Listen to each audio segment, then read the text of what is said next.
السلام عليكم ورحمة الله وبركاته، وشكرا جزيلا لكم لمشاركتكم مؤتمر الجمعية الطبية العراقية الموحدة في المملكة المتحدة وأيرلندا حول جراحة السرطان.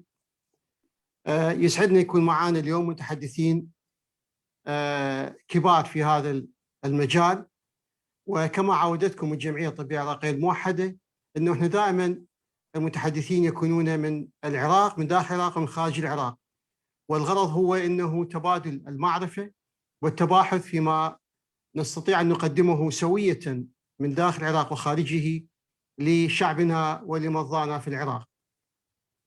كما تعلمون السرطان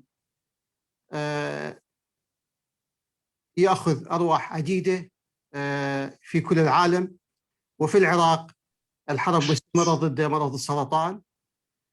السرطان لكي تعالجه يجب أن تكتشفوه في فترة في أوقات الأولى من الإصابة، فنحتاج إلى الكشف المبكر، ونحتاج إلى توفر العلاج، ونحتاج إلى توفر الخبرات، ونحتاج أيضا إلى المتابعة، وفي الحالات المتأخرة نحتاج أيضا إلى العلاج التلطيفي أو ما يسمى بالبالياتيف كير.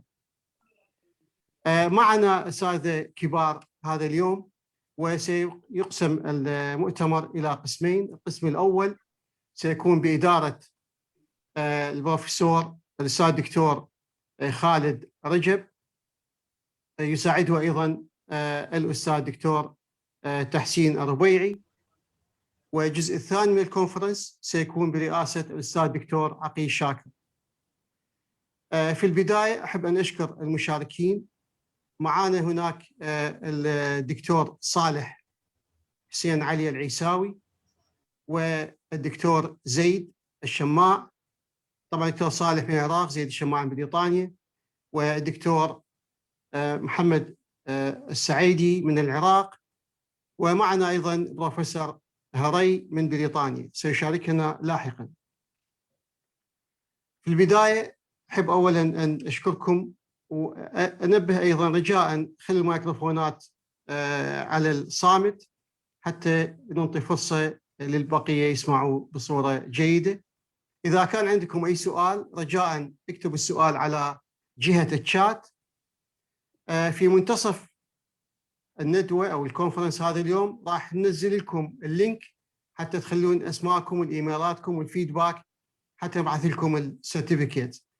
هناك ناس لم يستلموا السيرتيفيكيتات من بعض الإخوان والأخوات، فراح نرسل لكم السيرتيفيكات كاملة إن شاء الله خلال الأيام القادمة. هذه ما راح نسوي يعني اوتوماتيك ريبلاي سيرتيفيكيت، راح ناخذ الايميل مالكم وندز لكم السيرتيفيكيت في وقت آخر، وهذا يكون في أفضل من ما نوت، لأن اكتشفنا البرنامج بعض الأحيان لا يرسل سيرتيفيكيت إلى بعض من المسجلين. في بداية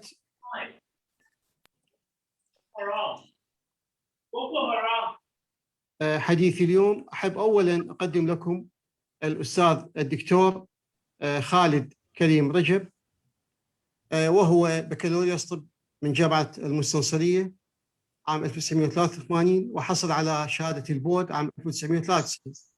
أستاذ جراحة في طب المستنصرية، وجراح استشاري في مستشفى اليرموك التعليمي، رئيس فرع الجراحة سابقاً في كلية الطب المستنصرية، ومؤسس ورئيس جامعة ابن سينا للعلوم الطبية والصيدلانية، الهيئة الإدارية لرابطة الجراحين العرب منذ عام 2004 ولغاية الآن.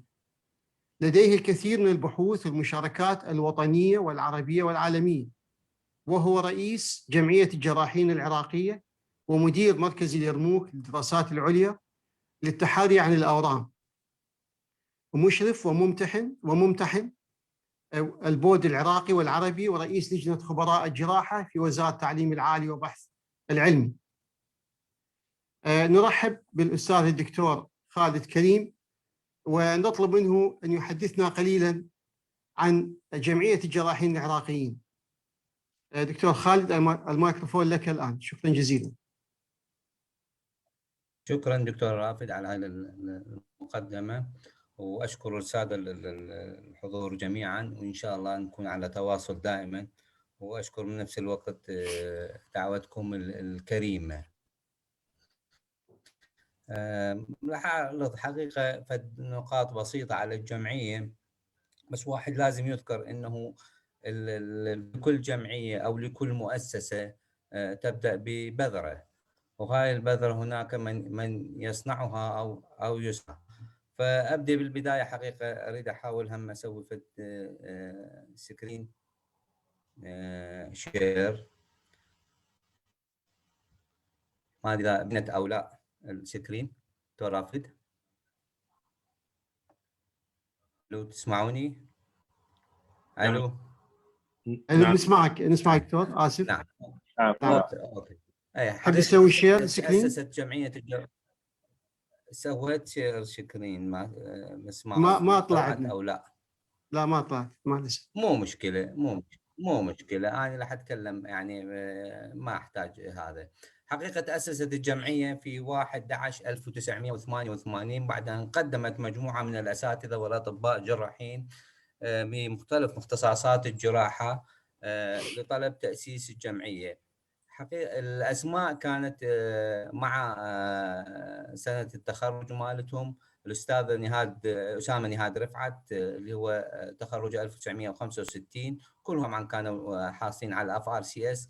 المرحوم الدكتور بوغوسيان 1953، دكتور جبار ياسر 1960، دكتور هشام محمد رؤوف الدوري 1963، دكتور وليد جورج غزالة 1964، المرحوم الأستاذ الدكتور حكمة عبد الرسول حاتم 1964، دكتور محمد جمعة الخفاجي 1962، والمرحوم الأستاذ معد محمود سلمان 1965، والدكتور علاء حسين البشير 1930، والأستاذ الدكتور فوزان عبد الغني النائب 61، الأستاذ الدكتور رجاء مصطفى الطافعي 1967، والدكتور غسان حسن مكي. حقيقة دول ال 13 الأساتذة هم أول من قدموا وطلبوا إجازة من التعليم العالي، لأنه الجمعيات تكون انتخاباتها تحت إشراف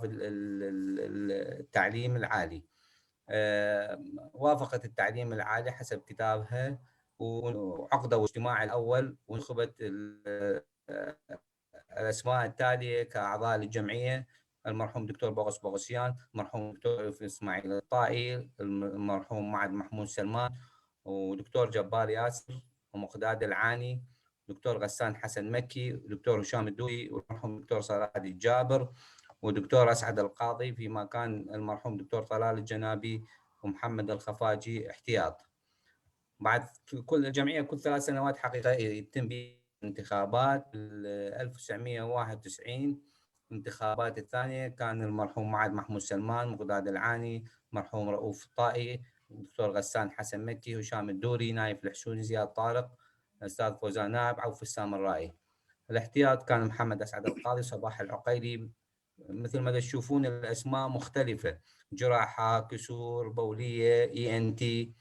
والدورة الثالثة حقيقة كانت في 94 فاز بها المرحوم معد مقداد العاني، نايف الحسوني، أستاذ معد مدحت عبد الرحمن، دكتور غسان حسن مكي، فوزان النائب، دكتور قريش القصير، دكتور سام عبد الكريم الربيعي، والدكتور طالب الجشعمي. كانوا الاحتياط في آنها دكتور عزام قنبرغة، عوف السامرائي، زياد طارق حمدي. بعد انتهاء الدورة الرابعة بعد انتهاء الدورة الثالثة كانت الدورة الرابعة أيضا معد محمود سلمان، مقداد العاني، قريش القصير، زهير بشير كمال، رعد يوسفاني، فوزان النائب، المرحوم دكتور عصام الجنابي، حسام عبد الكريم الرباعي، وياقوت الأعرجي. كان دكتور مشرق منير، ودكتور سعد هادي سلطان. في حينها صار اعتذار من أعضاء من الهيئة الإدارية حقيقة، فجرت انتخابات تكميلية، انتخب عزام قنبرغة ودكتور نبيل محمد ناصر كأعضاء متممين. الجمعية، وقريش كان نائب للرئيس، دكتور سعد هادي سلطان أمين السر، دكتور زهير بشير كان أمين الصندوق، دكتور رعد يوسفاني عضو هيئة إدارية، ودكتور نبيل ودكتور مشرف منير الله يرحمه، دكتور ياقوت العرجي ودكتور فارس كانوا أعضاء هيئة إدارية. استمرت بحدود سنة هاي اللجنة المكملة للهيئة الإدارية لغاية 1999، من شهر الواحد 1999 لغاية 19/7/2000. ومن أبرز ما قدمته هذا هي المؤتمر علمي في من 13 تشرين الأول 1969، وكان مكلل حقيقة بنجاح متميز وحضور متميز من كافة محافظات العراق ومن خارج العراق، ونفذت عدة ندوات علمية في ديالى وبابل وصلاح الدين والأنبار والنجف والقادسية والموصل.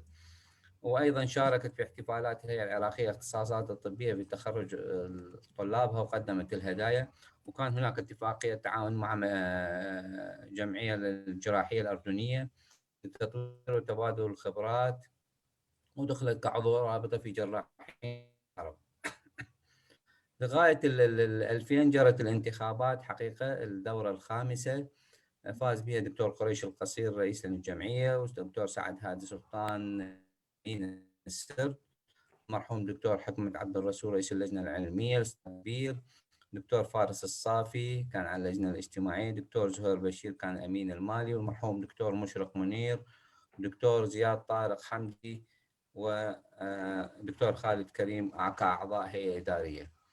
حقيقة قامت الجمعية في الدورة الخامسة مؤتمر كان جدا متميز في فندق ميليا المنصور، وكان حقيقة عدد المشاركين من خارج العراق يزيد عن 76 بين عربي وأجنبي. وقامت الجمعية في خلالها بتفعيل أفرع الجمعيات وبقية أفرع الجمعيات في المحافظات، حيث تم تفعيل أفرع الجمعية في المحافظات، وكان لكل مستشفى في بغداد ممثل للجمعية. بقيت الجمعيات لغاية 2004، حيث تم جمعيات هنا كانت في المشكلة كبيرة. بعد أحداث 2003 قامت الجهات الأمريكية بوقتها بحل الجمعيات الطبية، وبدأت حقيقة عدة ندوات حضرنا من عدها. كانت واحدة في اليرموك صدفة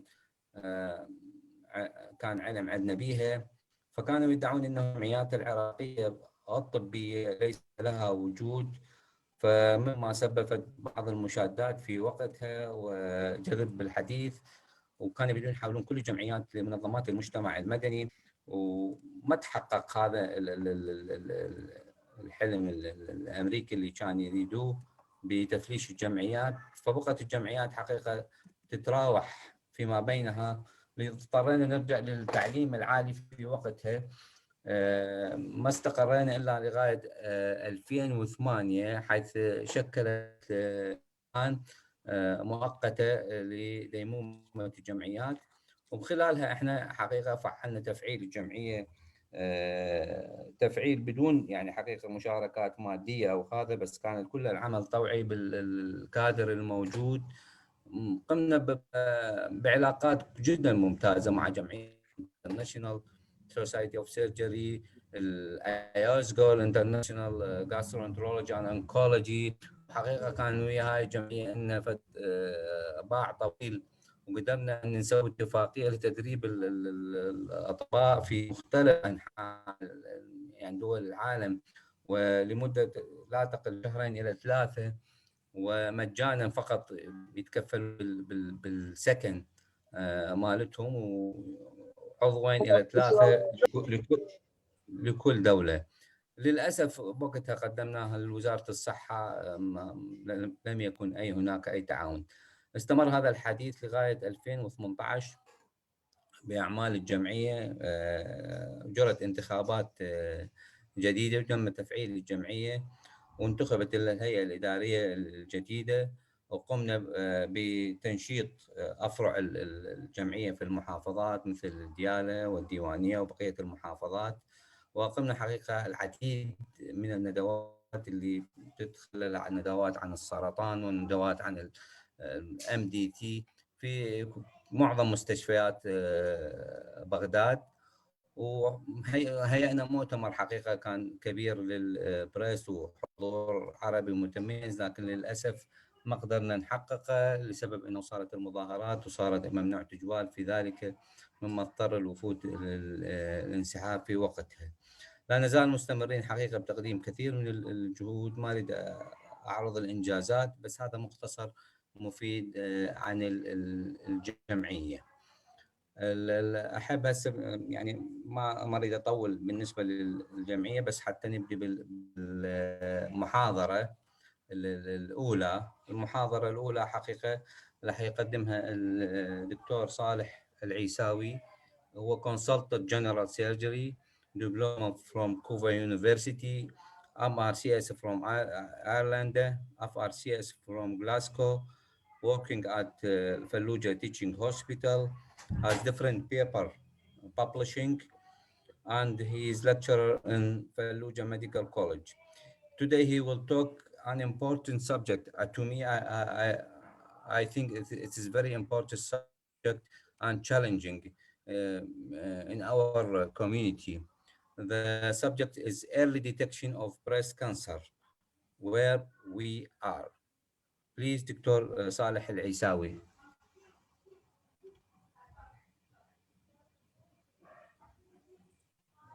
دكتور صالح ويانا؟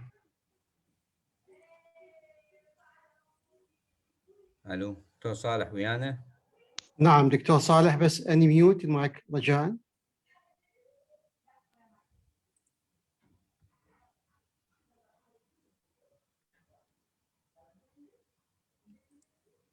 دكتور صالح.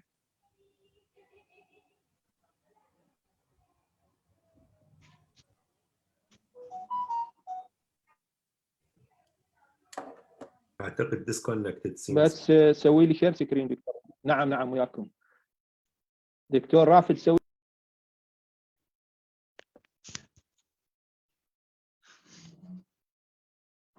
صالح.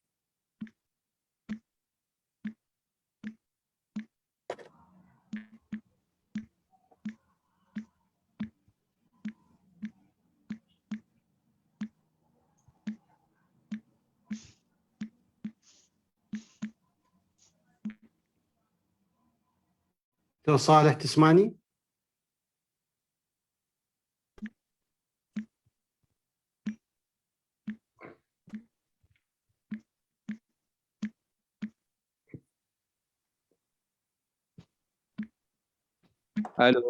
الو دكتور رافد تسمعني؟ اي نسمعك الان دكتور صالح. سوي شير سكرين حتى تشوف برزنتيشن مالتك شنو جزيلا.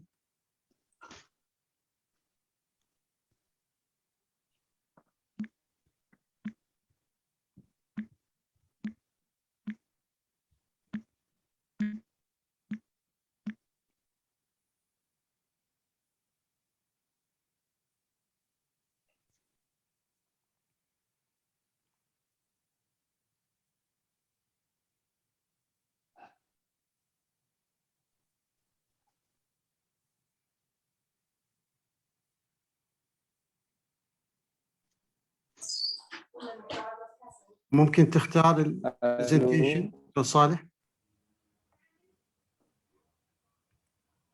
الو دكتور رافد تسمعني؟ اسمعك نعم، بس البرزنتيشن طلعت يعني بس الصفحه مال الكمبيوتر طلعت بس مو البرزنتيشن. الو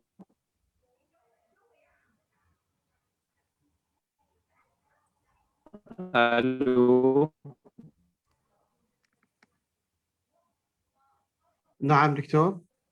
الو اعتقد النت يمكن ضعيف يمك. الو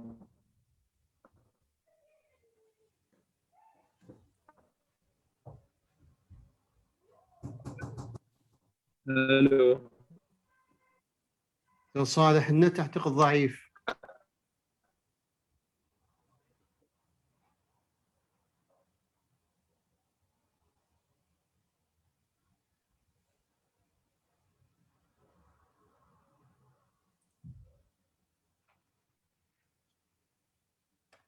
دكتور صالح لا زلت معانا؟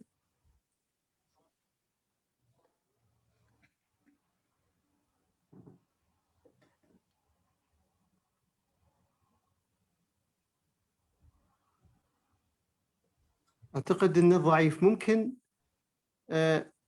نقدم دكتور زيد وبعدين يرجع دكتور صالح من يكون جاهز. فقبلها ممكن لكم دكتور تحسين.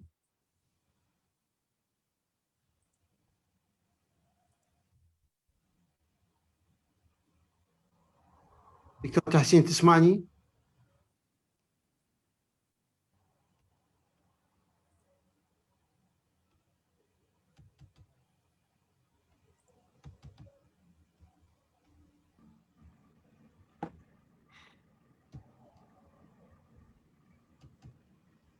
من سوى شير سكرين؟ عفوا.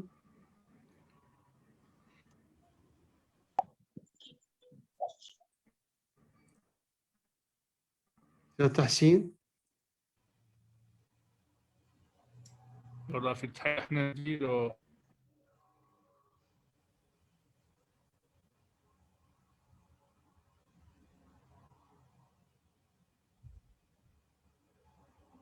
فقد دكتور صالح، قد دكتور تحسين أيضا. يعني خلينا نبدي ويا دكتور زيد الشماع من انجلترا. نعم، خليني أقدم دكتور زيد إذا ممكن.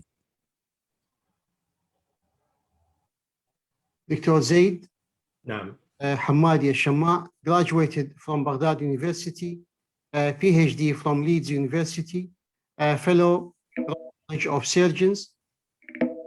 He's a Hunterian professor at Royal College of Surgeons. He's consultant, liver and pancreatic surgeon, and research area detection of center with support from CRUK. And he's the president, elected president of the British Association of Surgical Oncology.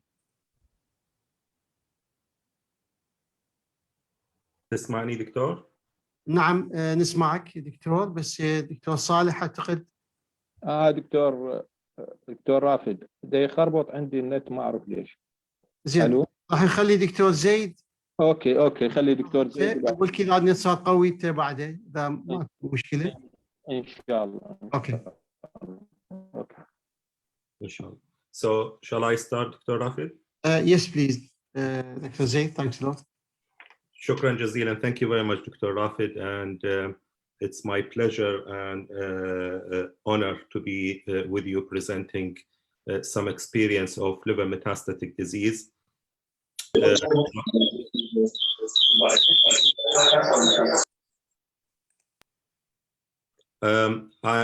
I am a consultant surgeon, HPV with HPV interest, so general surgeon with HPV interest. As you know, the UK usually we do general surgery, but with an interest, subspecialty interest. I'm president-elect of the BASO, which is the British Association of Surgical Oncology.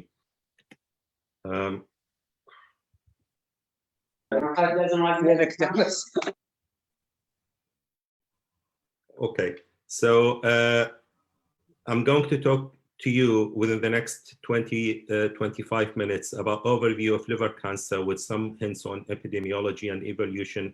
How did it start, liver surgery, and what I think is the future trend is going to be. So I'm sorry if it is a little bit superficial for people who have got experience in liver surgery, and because I assume there will be some generalists as well between us and listening to this talk. So why is the liver? Liver is the commonest site for distant metastasis from primary cancers, including breast and lungs mainly, and as well colorectal cancer, because of its rich blood supply, its dual blood supply, arterial and the portal venous blood supply. And basically, it is the richest organ that has got about 1.5 liters per minute of blood going through at any time. So it takes about 10% of the total blood volume. In primary liver cancer, usually it's only 20% of total liver cancer presentations. And the main bulk, so 80% is related to liver metastases. Most of these liver metastases, they are currently, even currently treated with palliative care or palliative chemotherapy. Very few patients, they come to have a curative surgical resections. 5% of cancer patients in general, they will have liver metastasis either synchronously or metachronously. And most of these sites usually is breast, lung, and colorectal cancer. One of the things that indicates liver cancer, it is an indicator of late presentation. And if you look at this graph, if you look at this graph, you can see that the liver cancer presentation over the last 10 years remained the same and actually has increased in number until, or incidence until 2014. There is a little decrease, so a hint that there is some decrease in 2015. This may indicate the starting point when people start to have an intention in early cancer detection. And I hope we will see in the future even less or reduced incidence of secondary liver cancer presentations.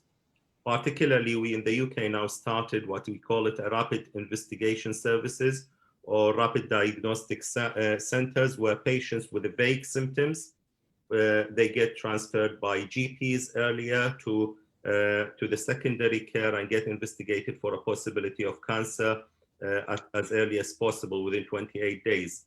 The conversion rate for this model is about 8%. So we assume that if we apply this concept appropriately, we will get 55,000 of cancer cases detected earlier, and we will be saving at least 25,000 lives per year as per the NHS long-term plan that has been announced in 2018. Historically, when I remember that in my training in Iraq, and then when I came here at the beginning of 2000, liver cancer used to present a late stage of cancer, and we usually used to say this is not treatable and we can send them to palliative chemotherapy, despite the fact that if surgeons, they remember the term Langerbeck, which is one of the retractors that we use in surgery. In 1888, he did the first liver resection with limited, of course, extent. And then I had the opportunity to review almost all the UK cases in 2012. I reviewed the cases from 1987 till 2012, all the liver resections for colorectal liver metastasis. And I have seen the trend, if you can see that graph, the trend of increase in liver resections between early 90s and then 2001. Up until today, currently in my unit, we do about 150 resections in a single unit. We have got about 27 liver resection center in the UK. So there is a significant increase. We have expanded our indications for liver resections. And equally, worldwide, you can see that the survival from liver resections from different cancers has improved over the years. And you can see a comparison graph between the graph in 2006, 2004, and the early 90s experience. So there is some improvement, not only in the technique, there is an improvement in perioperative medicine, and there is an improvement in anesthetic techniques related to liver resection.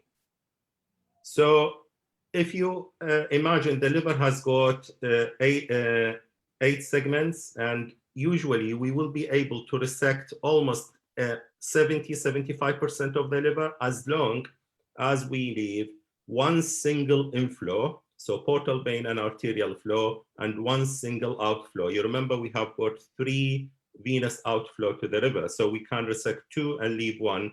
And of course, we have to leave a functional, reasonable size functional liver parenchyma so that the patient doesn't go into future liver failure. So Ala Quanad so has designed sort of names for our resections technique. We can resect half of the liver, so we say left hepatectomy or right hepatectomy, or we can resect part of the liver with left lateral resection where segment 2 and 3 get resected, or extended right resection where we can remove segment 4, 5, 6, 7, and 8, and that will remove about 80% of the liver. These patients usually needs to be really fit for this kind of surgery. There is a significant chance that they develop postoperative liver impairment or failure, and they may stay in hospital for a longer time. And as well, the right posterior sectionectomy, which is technically the most difficult one of these procedures. But as I said, with the techniques available currently, we have almost managed to do every single kind of resection laparoscopically, as well as open procedure. So we would like to see all the disease like this because that's easy resectable. We can do right hepatectomy, straight resection, and the patient will go home in day 4 or 5. That's fine as well. We can do double resections, part of segment, left segment and right segment as well. And we leave the middle, which is segment 4, 5, and 8. And the patient will have no problem with postoperative survival. But we often face metastasis like this, where it involves every single segment in the liver. And this is the dilemma that has been started over the last 10, 20 years nearly. And therefore, all the advances will be based towards attacking these tumors. So what we can do for these?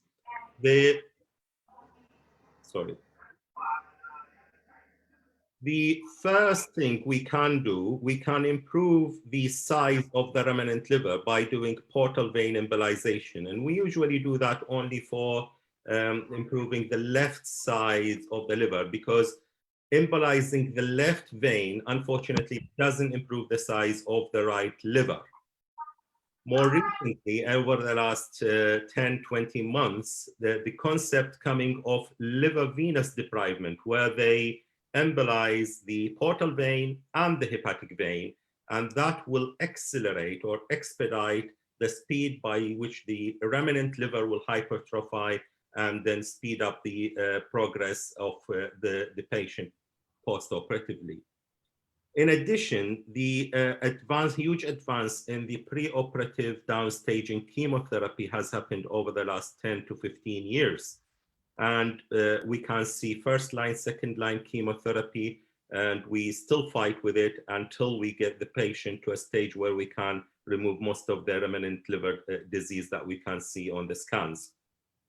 People talked about two-stage hepatectomy, which is less nowadays with the advent of liver venous deprivation and portal vein embolization. And again, we talked about for the last 14 years, we talked about what is the safety margin that we need to resect the tumor with. People, they talked about 1 centimeter margin. Then we have challenged this and published in 2006 and then 2013 2 significant publications from UK experience with liver resection margin in colorectal liver metastasis, and we proved that 1 millimeter is actually sufficient. Even people, they can go below 1 millimeter as long as it's free of the margin. However, on the there is a chance that there will be an increased chance of recurrence.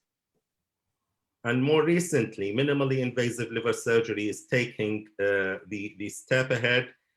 Over the last 10 years, laparoscopic liver resection, almost every single segment of the liver can be now attacked laparoscopically. And more recently, of course, the robotic liver resection. The disadvantage of the robots is that assembling of the machine takes time, as well as the technology that we use for liver resection, which we use the CUSA, which is a special machine to resect the liver, is not available via robotic arms yet. So if you look at this liver, everybody will not disagree that this is inoperable liver disease.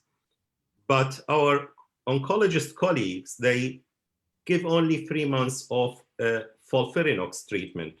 And you see that the magic response, you may argue that, okay, is there some other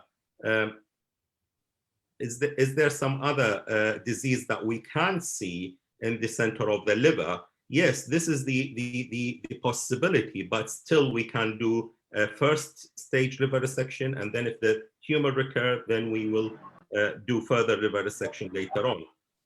So this is the end results. After portal vein embolization, left-sided liver disease has been resected, right-sided liver disease has been resected, and all what's remaining is segment 4 and segment 2 at the top. And the patient went home on day 7, no complication, and has got no significant issue with future liver remnant.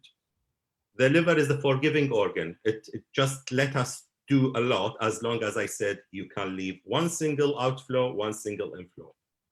This young girl, she presented to me with a metachronous liver metastasis, and you can see in that image that the liver tumor is involving the portal vein. So initially it's impossible. You cannot resect the whole tumor without endangering the life of this lady.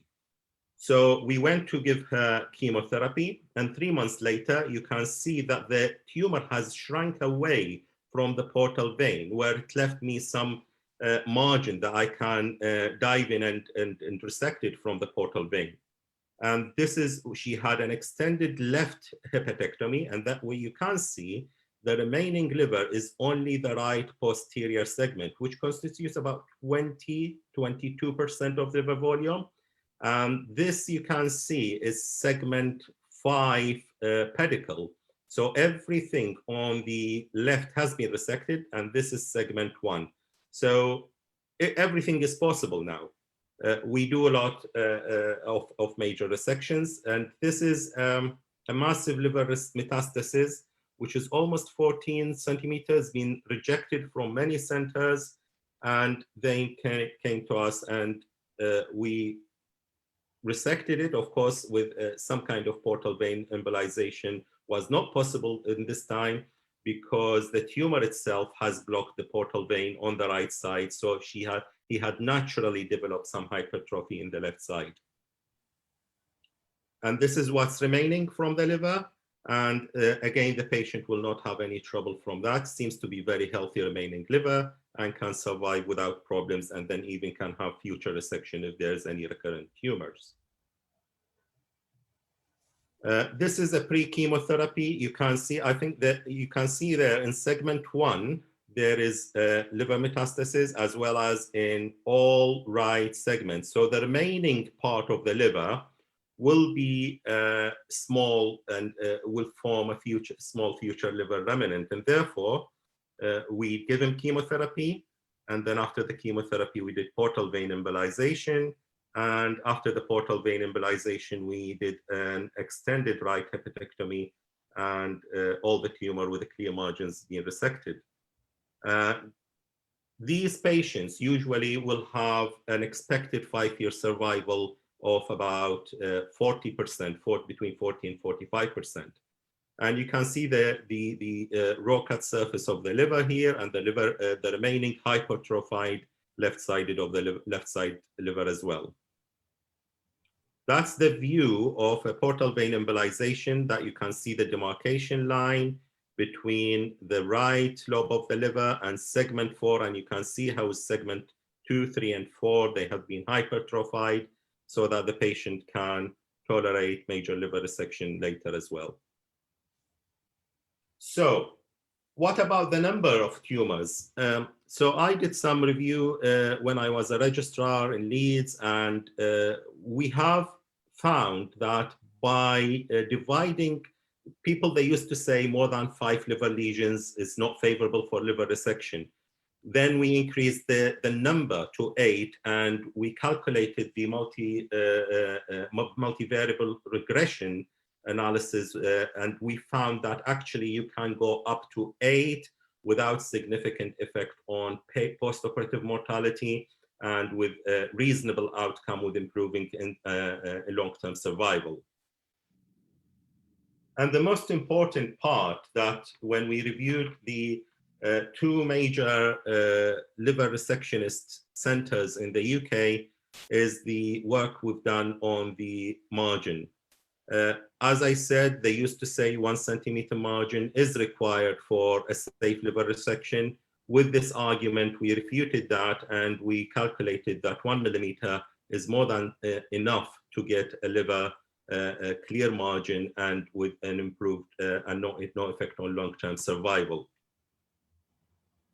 This work has been published in Annals of Surgery in 2012. So the future, where is the future? We have almost done everything with laparoscopy, but we haven't done everything with the robotics still. I think that robotics still is in its infancy, and part of it because the Da Vinci and the robotic companies has not adapted some of the instruments that we used for liver resection.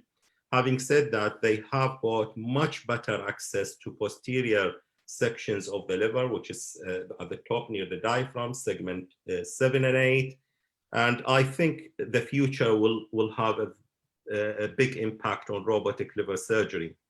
Secondly, the personalized therapy. Now we are very much depending on gene analysis, and we do genetic analysis for almost all our cases, and we do personalized therapy.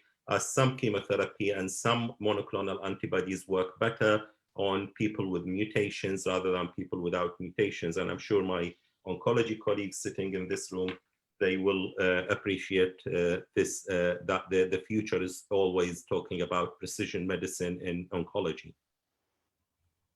And we have a very good experience in colorectal liver metastasis, but we haven't applied our experience to other primary diseases, and particularly breast and lung. And the reason is people, they say, because breast and lung, when they present with liver metastasis, it means systemic disease and you may not be able to cure it. Furthermore, the world has got a significant issue with obesity, and metabolic syndrome interventions now can put a weight on the future of liver metastasis disease. So what I've done,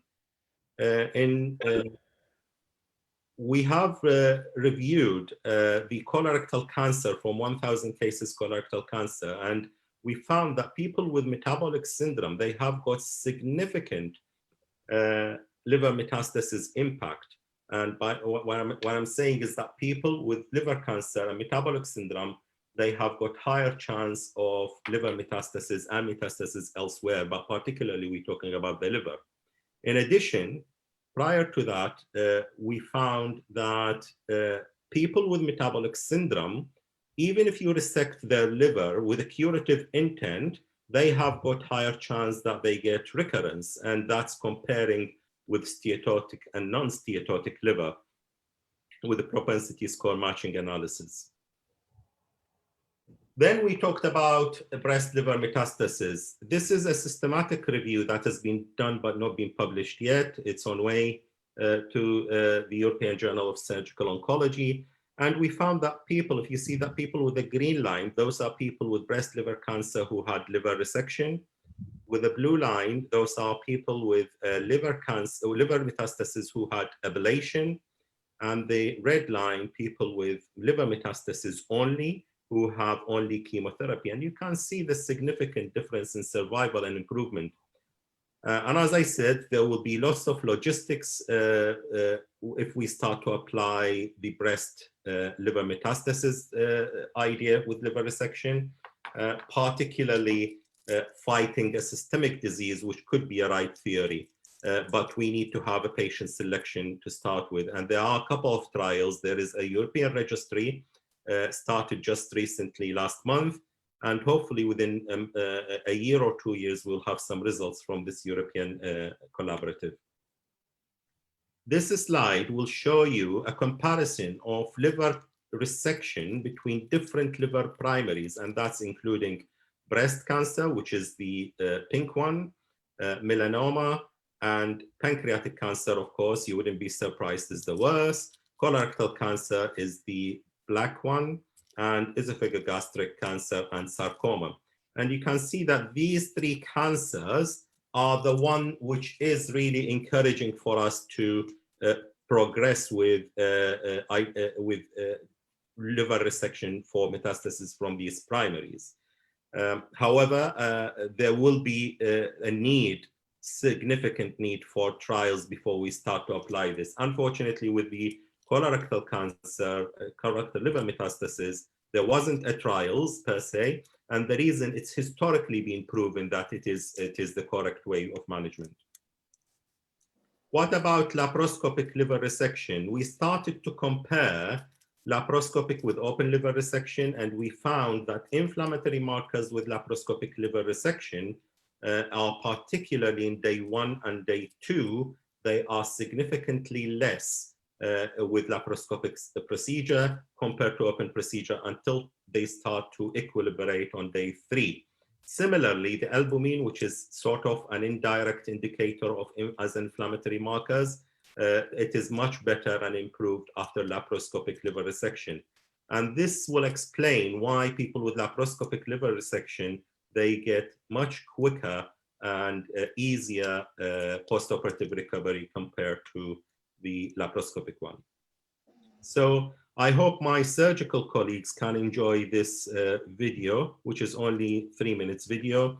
This is an extended liver resection after portal vein embolization, and you can see that the first step is taking the falciform ligament. Then we use the remnant of the falciform ligament and the gallbladder to retract the liver. After that, identifying the cystic duct on the gallbladder and identifying the right hepatic artery and the right portal vein. Some people, they take the right hepatic artery and right portal vein whilst they do the parenchymal dissection. I prefer to take it at the beginning, and the reason is to avoid having any Pringles maneuver that can affect the future liver remnant function as well, particularly in big resections.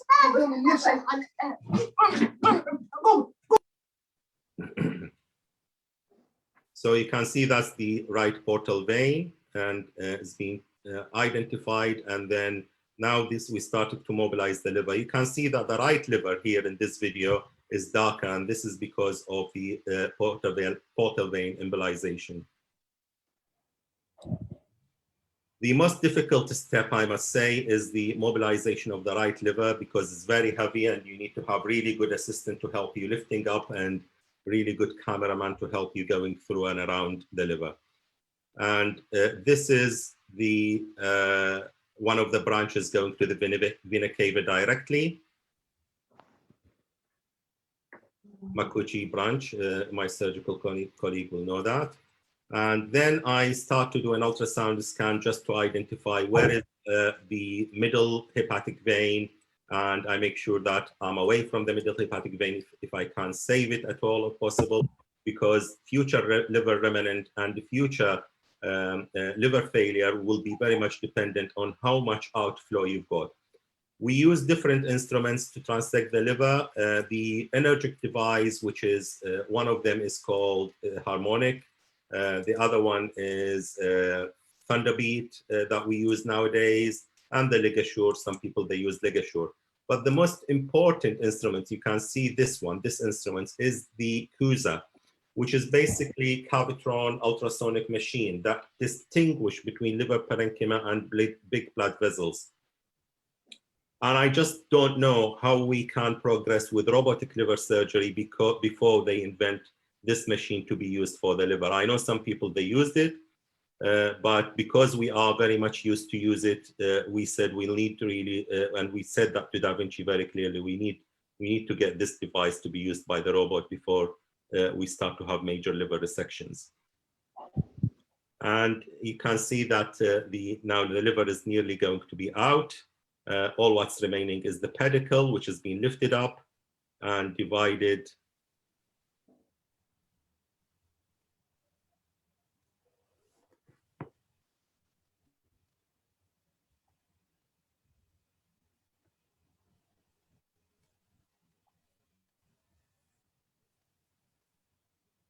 So I take it, all the major vessels, they need to be either clipped with Hemalox, or they need to be transected with the stapler techniques for safety, because the normal metal clips, they have got a risk of slippage, and they can cause major bleeds. So that's the liver is now completely detached and will be taken out by a fenestral incision, and the patient will be almost on just some morphine, opiate painkillers after surgery. They don't need to have any further painkillers after that.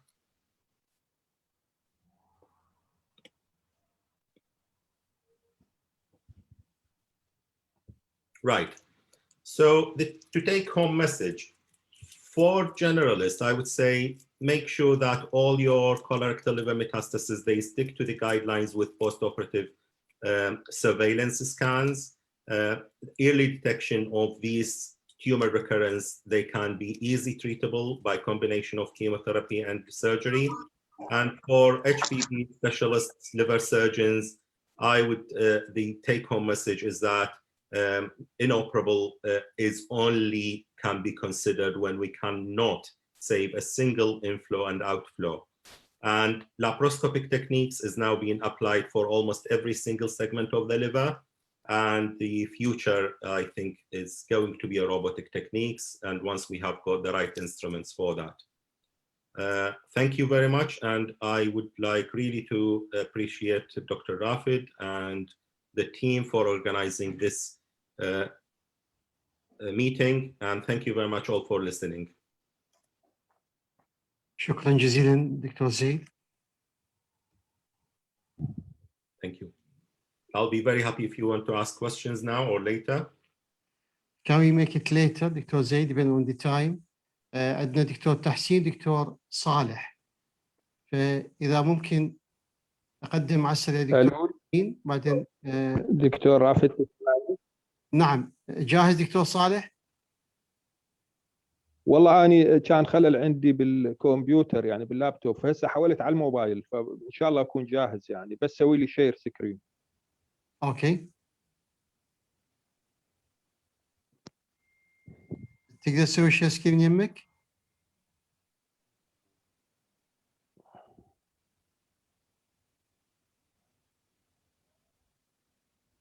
أنا ما عندي برزنتيشن مالتك دكتور صالح, فإلا تبعث.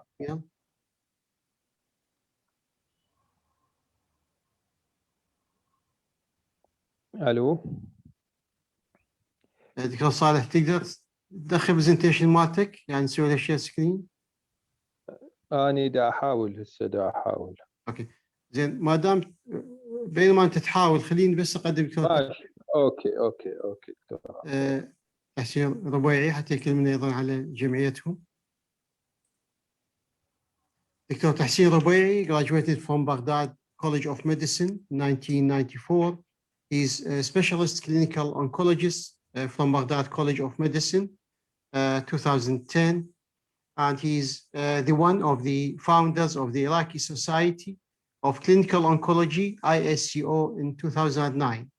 His research interests include lung, prostate, and breast cancer.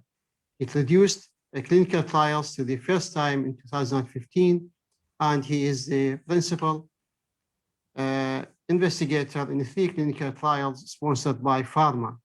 He's acting as vice president of ISCO. ISCO is the Iraqi Society for Clinical Oncology. شكرا دكتور تحسين على مشاركتك ويانا. مع دكتور صالح. شكرا جزيلا دكتور. تحب اسوي اني شير سكرين؟ اذا ممكن while waiting for دكتور صالح. نعم.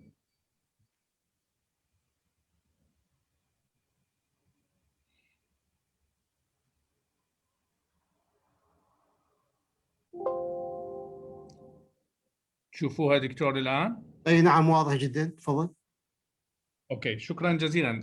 Thank you very much, Dr. Rafid, for the kind invitation. Now, I'm not going to talk about myself. وهذه بالحقيقة هي مو دعاية انتخابية لشخص صديق عزيز جدا علي. I met Dr. Haider in 2007. تخيلوا في تلك الفترة اللي هي period of instability بالعراق, شخص موهوب جدا عنده شغف كلش قوي بعلاج الأورام يأتي من النجف إلى بغداد لكي يكون مقيم أقدم أورام في مستشفى الإشعاع والطب الذري في ذلك الوقت. فأول ما التقيت بحيدر كنا أنا وياه حقيقة سوية في تلك الفترة نبقى, تدري حضرتك كانت الوضعية كلش مو تمام في بغداد, فأحيانا نبقى 4-5 أيام سوية, فكنا نتحدث لساعات طويلة عن شنو الأشياء اللي نحلم أن نسويها. حيدر واحد من الأشخاص اللي هو نقدر نقول عليه he is a seeker of excellence. في فترة من الفترات اتفقنا أنه نرتب ونسوي الجمعية العراقية للأورام السريرية. مثل ما تعرف جنابك كان أكو جمعية قديمة اسمها جمعية مكافحة السرطان، أنشأها الأستاذ المرحوم الدكتور خالد القصاب والأستاذ المرحوم الدكتور فائق السامرائي، ولكن هاي الجمعية كان قد انتهى دورها حقيقة بعد عام 2003، وآخر رئيس لهذه الجمعية هو كان المرحوم الأستاذ الدكتور عصام الراوي. فإحنا من اللي جينا حقيقة نرتب أمور الجمعية اصطدمنا بواقع التعليم العالي في العراق، كون مثل ما قال أستاذ خالد إنه الجمعيات هي مرتبطة بالتعليم العالي. في عام 2008 قررنا أنا وحيدر أن نكتب أول كونستيتيوشن للإيراكي سوسايتي أوف كلينيكال أونكولوجي. التارجت مال هذا الكونستيتيوشن كان هو عبارة عن to fully support the next generation oncologist, medical education, continuous medical education, as well as continuous professional development. حتى احنا من 2009 حقيقة رحنا قدمنا هذا نهاية 2008 رحنا قدمنا هذا الكونستيتيوشن إلى وزارة التعليم. بأثناء ما نمشي بالطريق انفجرت سيارة مفخخة تبعد علينا بحدود ال 200 متر، وتصور احنا نبوع على السيارة وبدنا نمشي نكمل طريقنا انه احنا خلص رايحين نسوي هذا الشيء. حيدر كان أحد الأشخاص المؤمنين جدا ولا زال طبعا انه من يريد يسوي فد شيء يسويه. انا اليوم قررت ان اتكلم عن حيدر لانه كان له دور كلش كبير في عمل هذه الجمعيه، وايضا في اتقان كل عمل كان يوكل له. فاذا تسمح لي اخذكم فد جوله بسيطه جدا للاشياء اللي صارت بهذه الجمعيه. يتذكر دكتور عقيل شاكر انه احنا كنا من اوائل الجمعيات اللي كنا ندعي بها المتحدثين الاجانب من خارج العراق، وهذه كانت حقيقه واحده من الاكتيفيتيز في عام 2012. بروفيسور نايجل باكس اللي هو كان حقيقه احد المبادرين انه يجون للعراق في تلك الفتره، حتى للطرفه من بعثت له ايميل دا ادعو الى هذه الاكتيفيتي. قال تحسين ام فيري بيزي بالايميل مالته، قلت له انه احنا عازميك على سمك مسقوف، فقال if مسقوف is there I will be there. فاجا دكتور نايجل باكس قدم لنا حقيقه فواحده من اروع البرزنتيشنات كانت بالميديكال education plus another presentation about neuroendocrine tumor at that time. ومن تلك اللحظات احنا بدينا list of activities. حقيقة الاكتيفيتيز اللي كنا نسويها في داخل العراق هي كانت ايضا مدعومة من جميع الزملاء، وايضا activities احنا قررنا حقيقة في وقتها انه نتحرك ونروح باتجاه خلينا نقول الانترناشونال سوسايتيز. وهذه حقيقة كان اول لقاء لنا في عام 2012 مع الجمعية الامريكية للأورام السريرية، الأمريكان Society of Clinical Oncology. There we actually attend their meetings in Chicago, and then we met the international department there, and we agreed to hold the license. They agreed actually that we as ISCO, we will hold the license for the Iraqi society, the best of ASCO meeting in Baghdad. And that was the first meeting, international oncology meeting held in Baghdad. And those were actually our fabulous faculties who accepted to be in Baghdad. They were from UK as well as from United States. And of course, we had the pleasure and the honor to invite our dearest colleagues and friends, Professor Saad Sabih, Professor Fawaz al-Gailani from USA, and our dearest friend Yasser Haba. And that was actually in 2012. And then, because we are strong believers of holding the having the multidisciplinary team approach in our facilities in Iraq. So we tried a lot to invite a lot of our surgeon and pathologists to our meetings. So these were actually the meetings that we hold together in Istanbul. These were the Iraqi Oncology Summit, and we invited many times Rafid Shakir, الأستاذ الدكتور طالب الجشعمي، الأستاذ الدكتور لؤي أدوار الخوري، وأكيد كان أستاذنا الدكتور سعد صبيح أحد الحاضرين البارزين في كل المؤتمرات اللي سويناها. كان أحد المدعوين حقيقة اللي كان يمتعنا بالبرزنتيشنز الحلوة اللي يقدمها. أيضا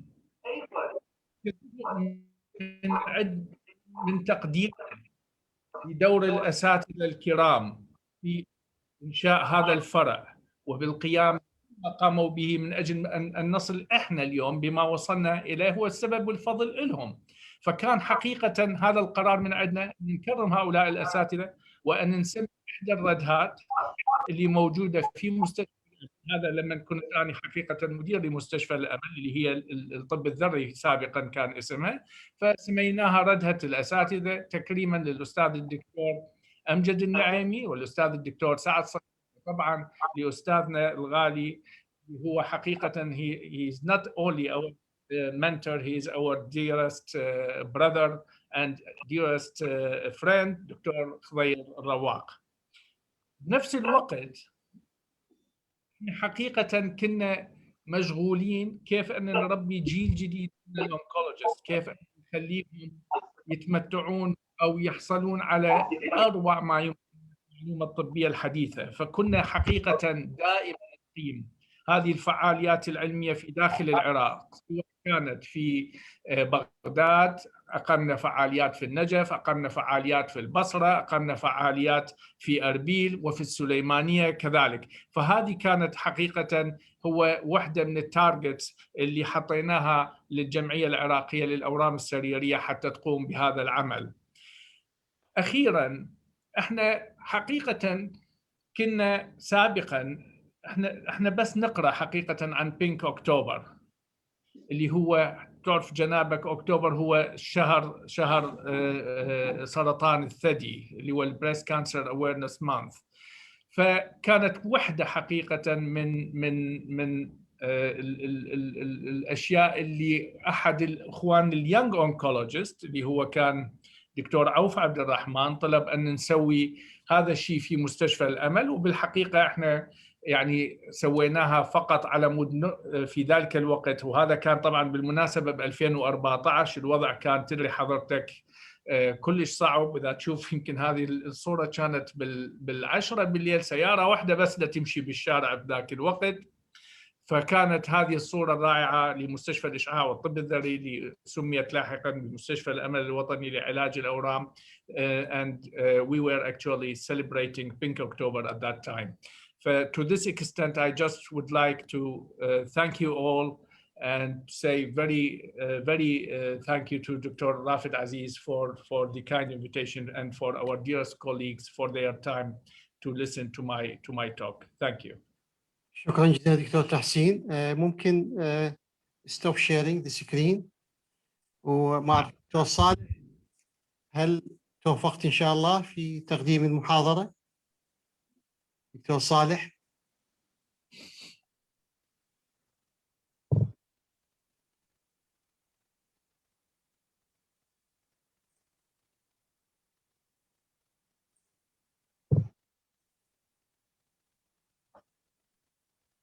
دكتور صالح؟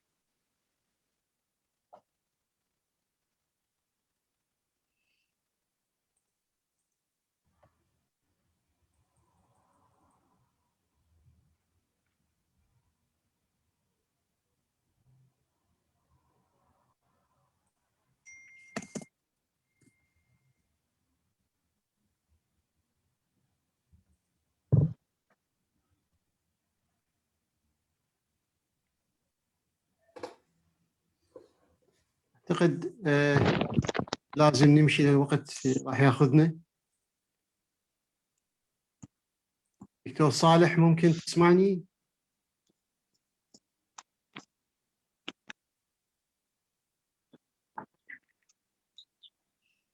الو دكتور صالح. الو اسمعك دكتور رافد اسمعك. الو تقدر تقدم المحاضرة؟ الو نعم نسمعك احنا. لا انا دزيت لك اياها على اساس حتى تعرضها. اوكي هسه وصلت، دقيقة اعطيني. نعم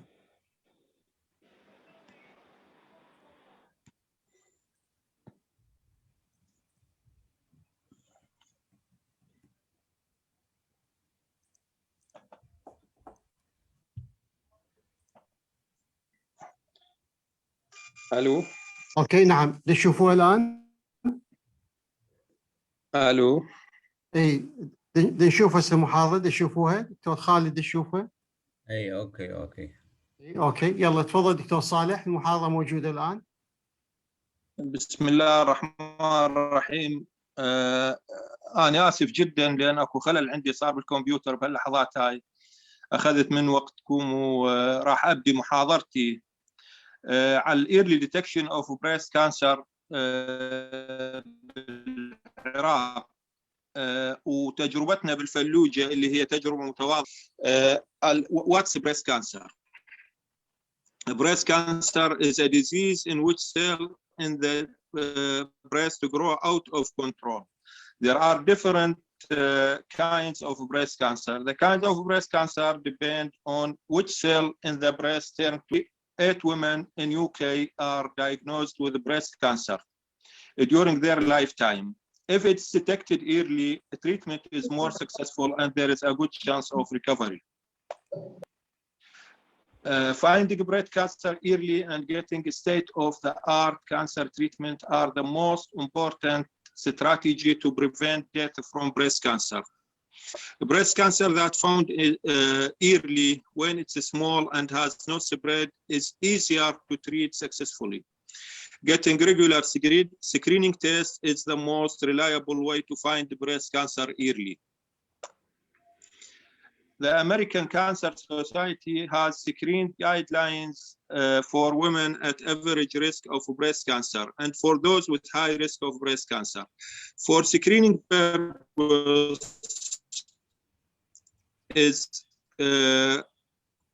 purposes, a woman is considered at average risk if she doesn't have a personal history of breast cancer, or if she doesn't have strong family history of breast cancer or genetic mutation known to increase risk of breast cancer, such as in BRCA gene, and has not had any history of chest radiation therapy before the age of 30. Women between the age 40 and 44 has the option to start screening with the mammogram every year. Women with the age of 45 to 54 should get mammography every year. Women at the age of 55 and older can switch to mammography every other year or when can choose to continue early mammogram. Screening should continue as long as the women in a good health and is expected to have at least 10 more years. Risk assessment tools that include family history in the first-degree relative like parents, siblings, and children, and second-degree relatives such as aunts and cousins. On both sides of the family should be used with the American College of Surgeons guidelines to decide if the women should have MRI screening. The use of any of the risk assessment tool with her healthcare provider. Cancer based on certain factors should get a breast MRI and mammogram every year, typically starting at the age of 30. This includes women who have a known BRCA1, BRCA2 gene mutation based on have had genetic testing, or have a first-degree relative with high-risk genes like parent, brother, sister, or child with a gene mutation, and have not had genetic testing themselves, or those who had radiation therapy to the chest when she were between the age of 10 and 30 years. If MRI is used, it should be in addition, not instead of screening mammogram. This is because although an MRI is more likely to detect breast cancer than a mammogram, it may still miss some cancer cases. In Australia, the National Breast Cancer Center recommends regarding screening mammogram as follows. Those women at the age of 40, mammogram screening is not recommended anyway. Women between 40 to 49 in this age group are eligible for free 2-yearly screening. Mammography through the Breast Screening Australia program, but they are not targeted by the program. This is because the benefits of screening are not clear. Women should consider with a high risk and benefit before deciding whether to access mammogram. Women aged 15 to 69 years, those women are encouraged to have a free 2-yearly screening mammogram through Breast Cancer Australia. Breast awareness. The role of breast awareness in the early detection of breast cancer. In the National Breast Cancer Center of Australia recommended that women be aware of the normal look and feel of her breasts, and that she عفوا دكتور ممكن تغير a new lump. These changes with like a new lump or lumpness, particularly if one side of or there is a nipple discharge or change in the shape or nipple in the shape of nipple or the breast, or there is changes in the skin over the breast, or unusual persistent pain, particularly on one side.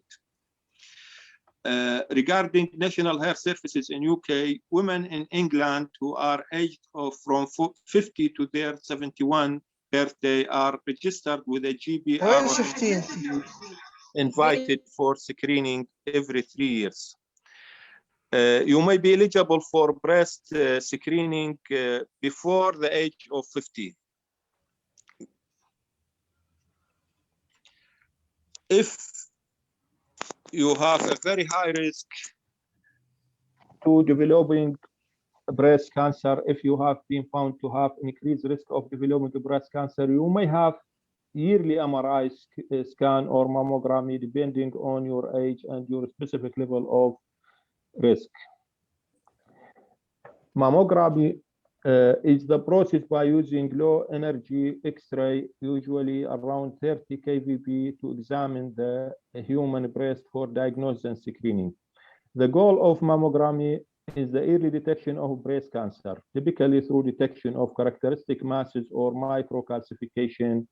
Generally, mammogram is a safe procedure. Pain sometimes occurs from compression of breast tissue during examination. If biopsy is indicated, bleeding may also occur in some patients.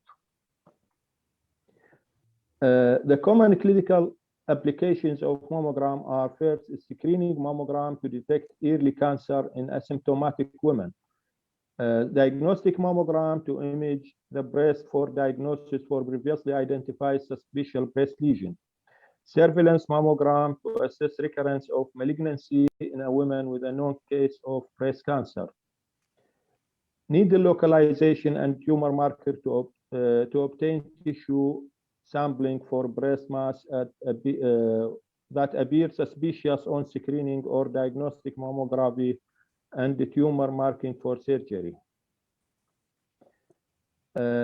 Mammographic feature of breast cancer early changes. Also, early cancer are identified as a characteristic cluster of calcification, or sometimes circulated or multinodular masses, and there is other less typical, sometimes less obvious mammographic sign like single duct dilatation or asymmetry or focal architectural changes. Early detection of breast cancer in Iraq. Actually, there is no clear national screening program for breast cancer in Iraq. In 2008, the MOH started the program of early detection by giving instruction to open early detection clinic in all hospitals. Unfortunately, because of security and health problem which happened in Iraq, like war, and in the last 2 years, corona pandemic, the program not applied properly in most Iraqi hospitals, and this made us facing many cases of breast cancer in a late stages. In my hospital, in Fallujah Teaching Hospital, we are depending on a group of surgeons and radiologists and nurses. According to the MOH instruction, we started our program trying to detect early breast cancer cases. We use different media like local media channels, social media, and posters for explanation of our program in a simple language to attract the women to visit our clinic to register in the program. Our target in the program was include all women above the age of 45 old without any risk factor and not complaining from any breast disease. All the other target group are all women above the age of 30 with a family history of breast cancer of the first or second degree relative or have history of radiation to the chest. Other group are unmarried women or those women with, who's married and with not conceive or not have children above the age of 40. And the last group is a woman at any age not seeing recent changes in her breast during self-breast examination.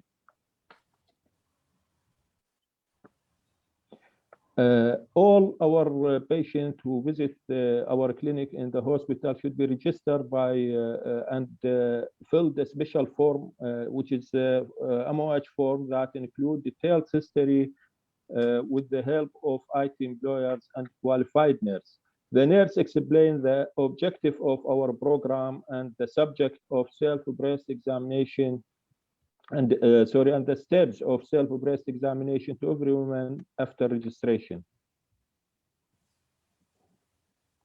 Then every woman should be examined by a specialist general surgeon who include both breast, axilla, detect any abnormality, and then ultrasound examination of both breast by a radiologist and report any abnormality.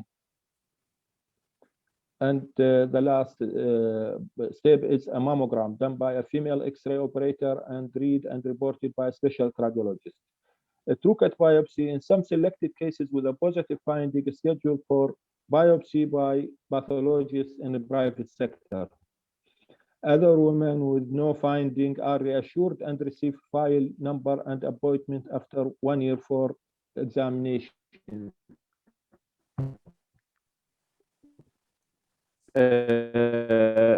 By mammogram and again mainly are the social and cultural factors. In Iraq, the term cancer means a bad stigma on the family members.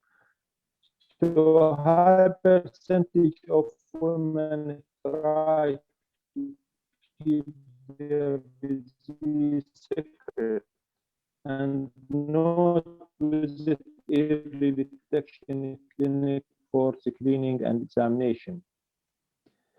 The other challenges are of women with breast diseases and early detection of breast cancer clinic, which accept healthy women coming for examination and screening. These challenges, the other challenges are shortage of IT and statistic analysis that list the test the effectiveness of our program. Human resources and lab limitation, like in our hospital, we have shortage in histopathologists and equipment for true cut and fine needle aspiration biopsy. And lastly, training of surgeons and nurses about breast conserving and the breast reconstruction surgery. What's next? First of all is collaboration with the national, local, and social media to encourage women to visit early detection clinics and at MOH hospitals for examination and screening. The second thing is initiation of local and limited screening breast cancer project and test its effectiveness in Iraq community. The third is training of surgeons and nurses about the breast conserving and the breast reconstruction surgery. And also we suggest to involve the private health sector, hospitals and clinics in this project. And initiation and developing the MDT for breast cancer treatment. Thank you very much for your attention. شكرا جزيلا دكتور صالح، بارك الله فيك.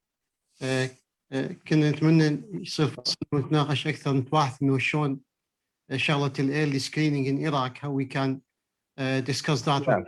I will call for another meeting if that's all right with the لا دكتور رافد عقيل ودكتور تحسين. الموضوع مهم ترى مال السكرينينج وبي نقاط مهمه يعني. Can we arrange for another meeting just for screening? I mean, and if we دكتور خالد، دكتور عقيل دكتور تحسين والدكتور meet again together. Just مهم. إذا تسمح لي احنا ب 2020 شهر الثاني بطلب من الأستاذ الدكتور علاء العلوان قدمنا presentation عن الواقع الموجود بالعراق، عن حقيقة ما موجود screening وال-early detection in Iraq. طبعا مو based on نقول أي معلومة، كانت based on a report that was published by the WHO، وأخذنا حقيقة موجود بالعراق وقارناه بما موجود في الدول المجاورة. وأنا حقيقة البرزنتيشن كان لها إعداد خاص من قبل أخي دكتور حيدر، وكنت أنا الشخص المقدم لها للسيناريو هذا. فأخذنا ما موجود على سبيل المثال دكتور تحسين، ممكن نخلي هذا الموضوع لوقت آخر لأنني وليد run out of time and there are 2 other speakers waiting or 3 speakers to be honest. Is that all right دكتور تحسين؟ ممكن ندعو إلى اجتماع آخر ممكن أو نتكلم فيها في تفاصيل أكثر. والله هو إرادة تفاصيل أكثر، لأن أنا عندي different challenges اللي موجودة بالبريس سكرينينج بالعراق، وعندنا مشاكل كثيرة كل يعني كبيرة جدا لحد الآن ليس لها حل. ما لها يعني نطيل ما دام الحديث، بس مختصر الكلام إنه we are still away from cancer screening. نعم، وهذا السبب احنا دعينا اليوم دكتور صالح، لان شفت انه جهوده كانت كبيره جدا في فلوجه، وجهودكم معاه ان شاء الله اذا نلتقي لقاء اخر، وندعو ايضا الى لقاء حواري، يعني ندعو الناس الحاضرين ايضا يتحاورون. يكون اللقاء حواري اكثر مما هو برزنتيشن. نعم، يعني مو شغله برزنتيشن، انه نجي على ارض الواقع شنو اللي موجود وشو ممكن نقدمه ان شاء الله. شكرا جزيلا. أنا آسف يمكن يعني اختصرت الوقت بالنسبة للأسئلة وما راح يكون مجال أسئلة الأول.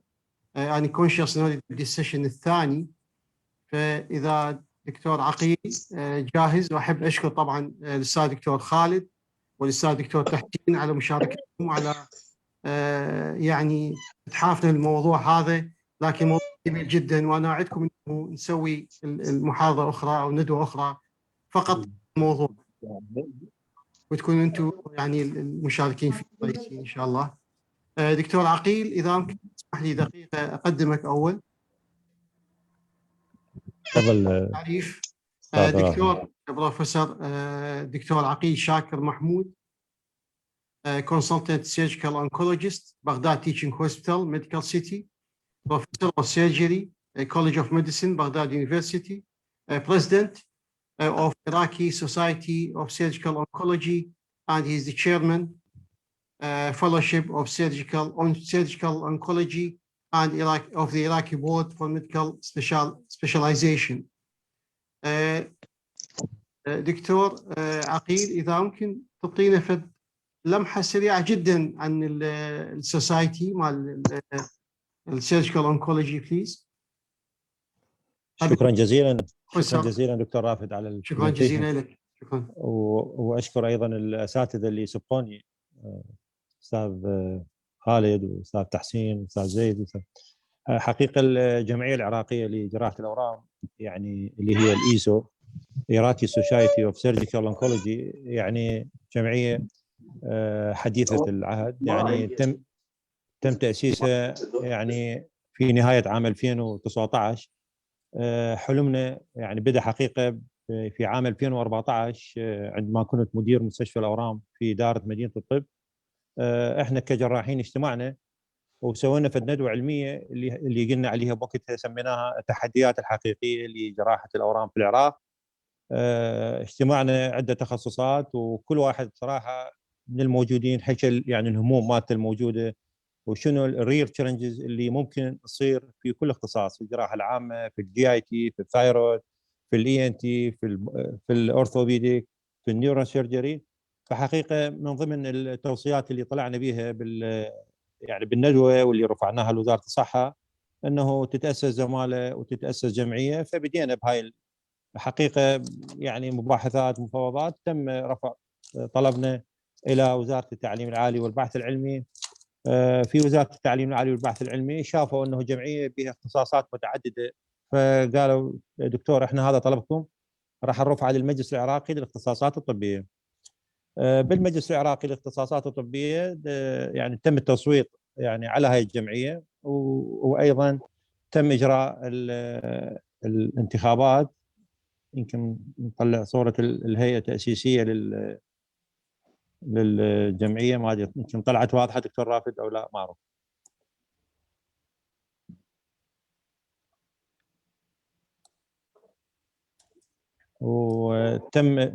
تمت الانتخابات اختيار رئيس الجمعية ونائب رئيس الجمعية دكتور صباح نور جابر اللي هو استشاري جراحة الصدر والأوعية الدموية، ودكتور باقر كريدي استشاري جراحة العظام، ودكتور محمد السعيدي اللي حاضر ويانا اليوم هو اللي هو الأمين المالي للجمعية استشاري جراحة الجهاز الهضمي، ودكتور حيدر الشماع اللي هو استشاري جراحة الأورام النسائية، ودكتور عمر سالم خطاب، ودكتور وسيم محمد، واثنين ايضا من اعضاء الاحتياط. طبعا الجمعيه حقيقه هي مثل ما قلنا مختلف التخصصات، يعني جراحين، فشاركنا بها وعقدنا خلال هاي الفتره اللي هي صادفت يعني يعني جائحه كورونا صادفت لنا بهالفتره هاي. يعني عقدنا العديد من الندوات. اول ندوه عقدناها في دائره مدينه الطب اللي هي التحديات الحقيقيه لاندومتريال كانسر، ووراها صارت ندوه على الجاستريك كانسر، وراها على الثايرويد كانسر، وايضا جاري التحضير الان لندوات البريست كانسر وندوه الاورثوبيديك مالجنسي. وتم ايضا المصادقه على فتح فرعين للجمعيه في المحافظات بطلب من عندهم اللي هي محافظه الديوانيه ومحافظه الموصل. اهداف الجمعيه نحكيها في شيء سريع كلش ولو الوقت ما يسمح لنا: العمل على رفع المستوى العلمي والثقافي لجراحه الاورام في العراق، وتعزيز التعاون العلمي والترابط الاجتماعي بين اطباء وجراحي الاورام في العراق. ابداء المنشوره العلميه والفنيه المتخصصه للارتقاء بطب وجراحه الاورام، والعمل على تطوير الكوادر الفنيه والتقنيه. حقيقه يعني المشاكل اللي هي احنا كنا بصراحه نجتمع بها انه مثلا على سبيل المثال بريست كانسر وموضوع السنتينيال ليف نود بايبسي، مريضه مثلا ايرلي بريست كانسر with negative axilla on clinical and radiological، ونيجي مثلا نريد نسوي لها في sentinel lymph node biopsy اللي هو يعني to avoid unnecessary axillary dissection and subsequent complication of lymphedema. نلقي مثلا احد الجراحين مشتغلها excisional biopsy فبعد حتى ما نقدر نسوي لها. ايضا موضوع السي ريكتوم، ونلقي مثلا يعني لازم يعني شلون مثل ما يقول يعني ثقافه النيو جوفن كيموثيرابي انه هو بري اوب داون ستيجنج. فهاي كلها بصراحه النقاط يعني خلتنا انه ناسس هاي الجمعيه وتتواصل الجمعيه لتحقيق اهدافها وتنظيم فعالياتها بندوات ومحاضرات وعقد المؤتمرات العلميه ونشر البحوث. واسف على الاطاله طبعا. Now we shift to our speaker from UK, Professor Haray, which is a consultant colorectal surgery. With his lecture, maximizing training opportunities in the laparoscopic colorectal surgery trainees and trainer perspective. Short note about the Professor Haray: is it consultant colorectal surgeon, Prince Charles Hospital, UK, from 1996 to date. Visiting professor of coloproctology, University Southwark, 2000 to date. publishing more than 100 research awards for innovation, and senior medical manager experience and clinical director also for cancer service. Now our Professor Hari, he can present his lecture, please. Just 1 minute for that. Hari is very famous in the UK, and also he got very good relationship with the United Iraqi Medical Association. He always support the Iraqi doctors and surgeons from Iraq and from UK, and always he is supporting them in doing discounts for his high standard courses, and sometimes even for free. So I would like also after Professor Hari, when he finishes his presentation, just to have one video for 1 minute. If that's all right, Dr. Hari, do you want me to start the video now, or do you want to start your presentation first? No, I'll start with the presentation. Can you see my slide? Yes, we can, yeah. Thank you. First of all, thank you very much for this invitation. And I've been listening to some of the speakers with avid interest. It's really wonderful to be invited to a conference like this. Obviously, my Arabic is pretty useless, so some of the conversation was completely lost on me. But thank you for inviting me. When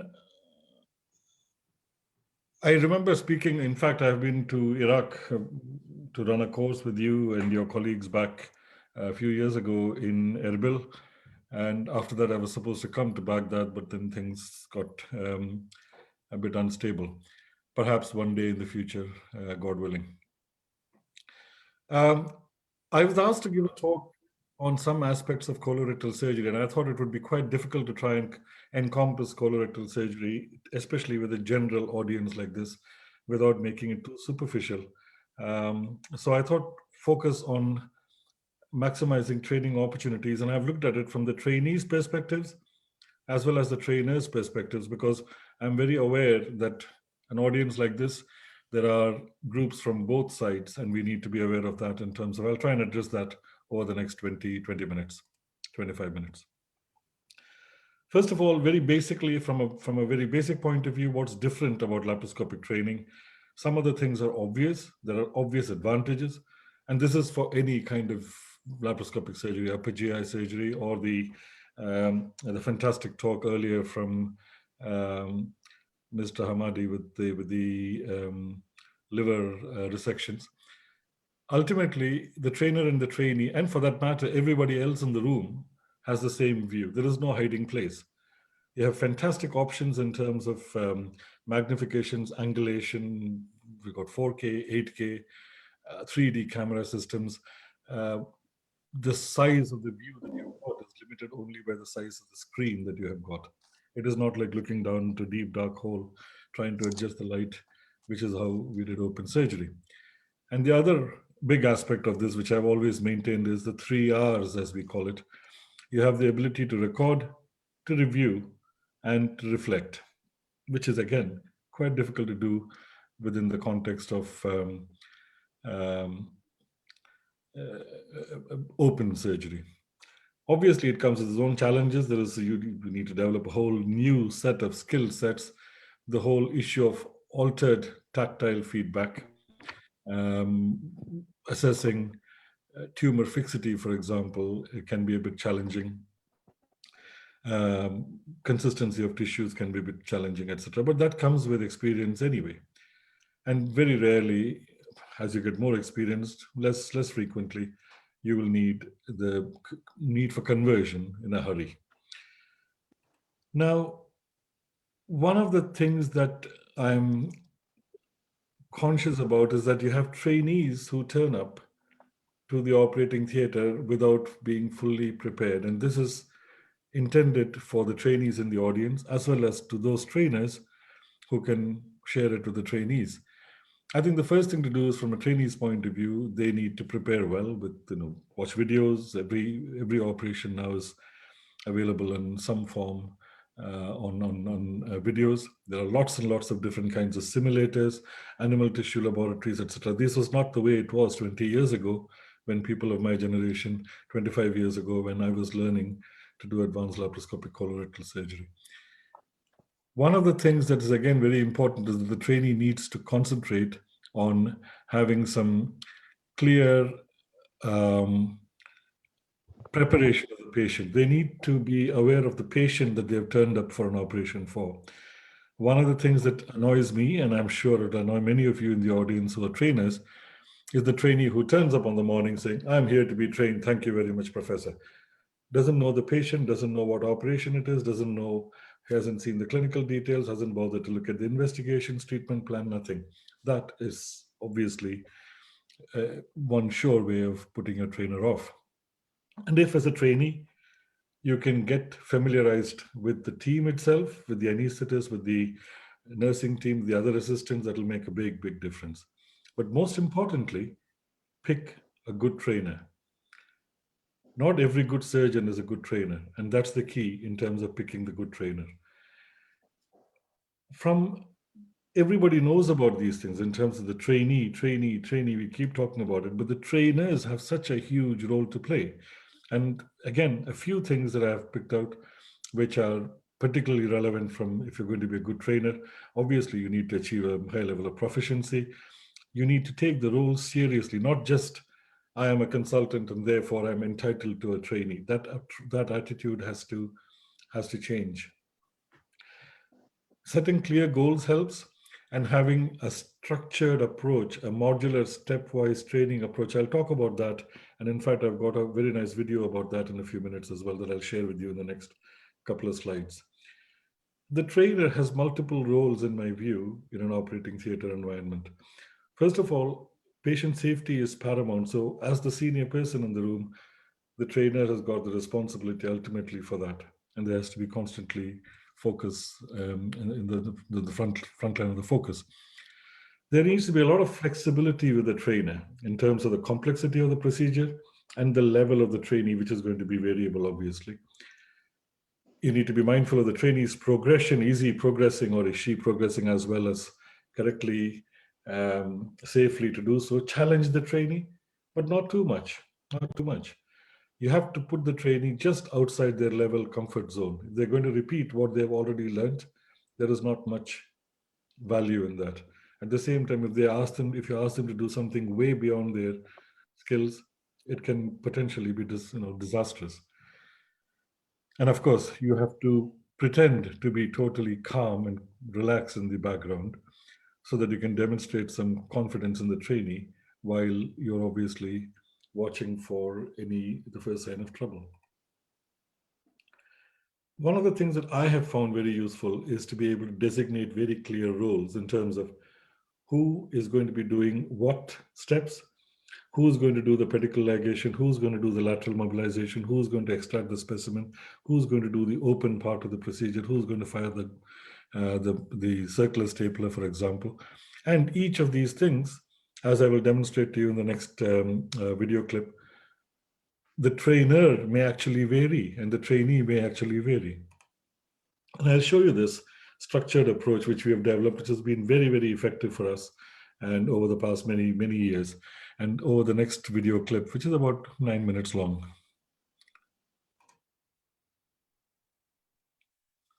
Over the next few minutes, I'll share with you the structured, systematic approach that we have developed to training, specifically within the context of laparoscopic colorectal surgery. Training for any kind of surgical procedure has been around for a long time, and training for all kinds of skills training has been around for a long time. You're not only concentrating on training the surgeon, but you've got to make his team competent as well. Just a few tips and tricks to help make the trainer's job that much more easier and that much more effective. As you can see from this slide here, this summarizes the structured, systematic progression that a trainee would be expected to go through. The level 1 right at the top is intended for junior trainees to learn how to master camera skills, progressing on to contralateral assistant, and eventually to even reaching the level of a trainer at level 7. Over the next few video clips, I'll try and demonstrate this more specifically.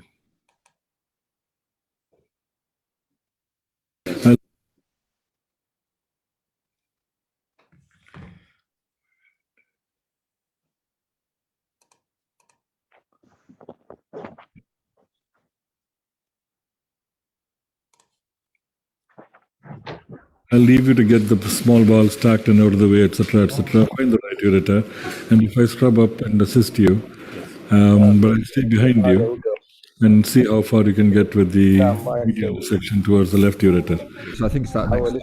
It should be good to get Judy's I can help him go through that to make sure she's train her up, absolutely. Really a good idea, as well as being trained in that next step as moving on in the procedure. And what I'd like then to do is, if you can get the junior to hold the camera for us, and then you then effectively become the first assistant on the opposite side, because you need to move to that now in terms of being the contralateral assistant, manipulating the camera from the opposite side and so on and so forth. Okay, let's go. Thanks.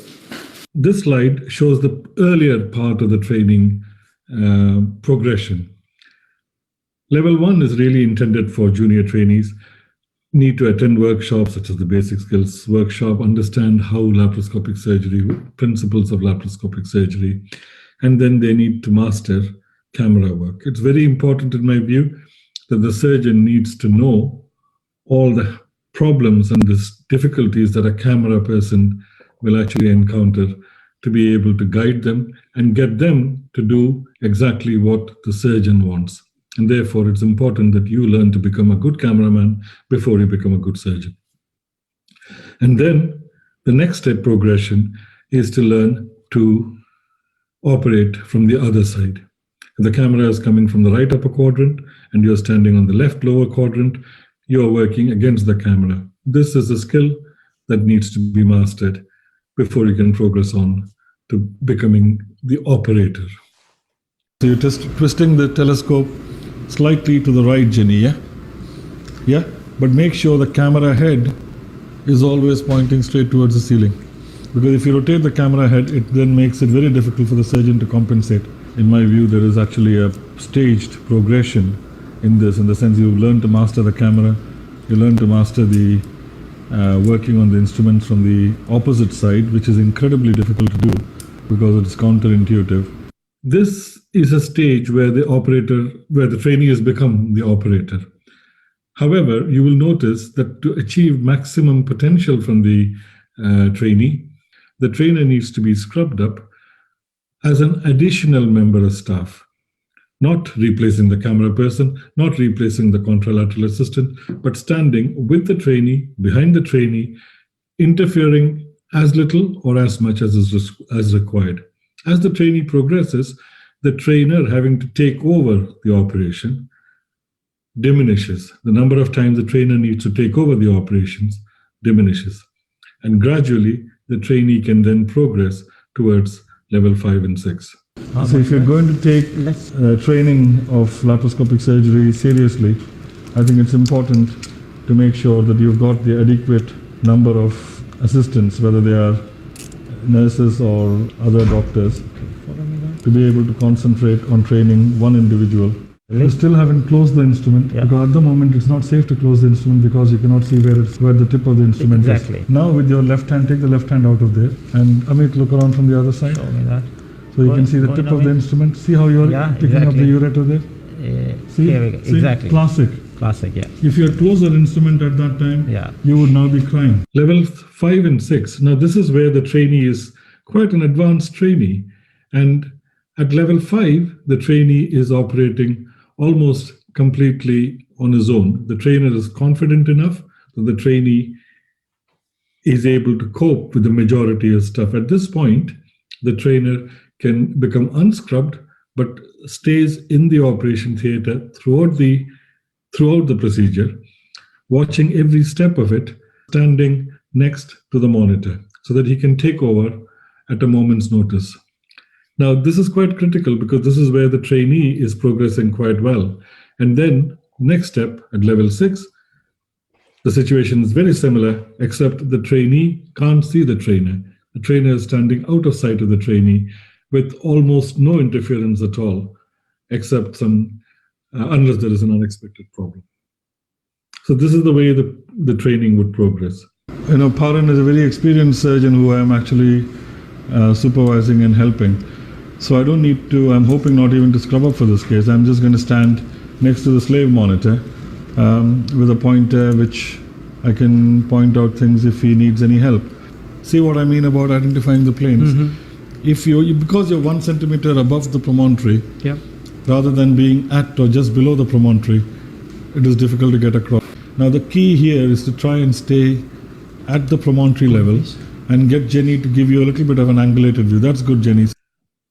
One of the things that I have learned over the years is that it's quite useful to get trainees to put into words the actions that they're about to commit.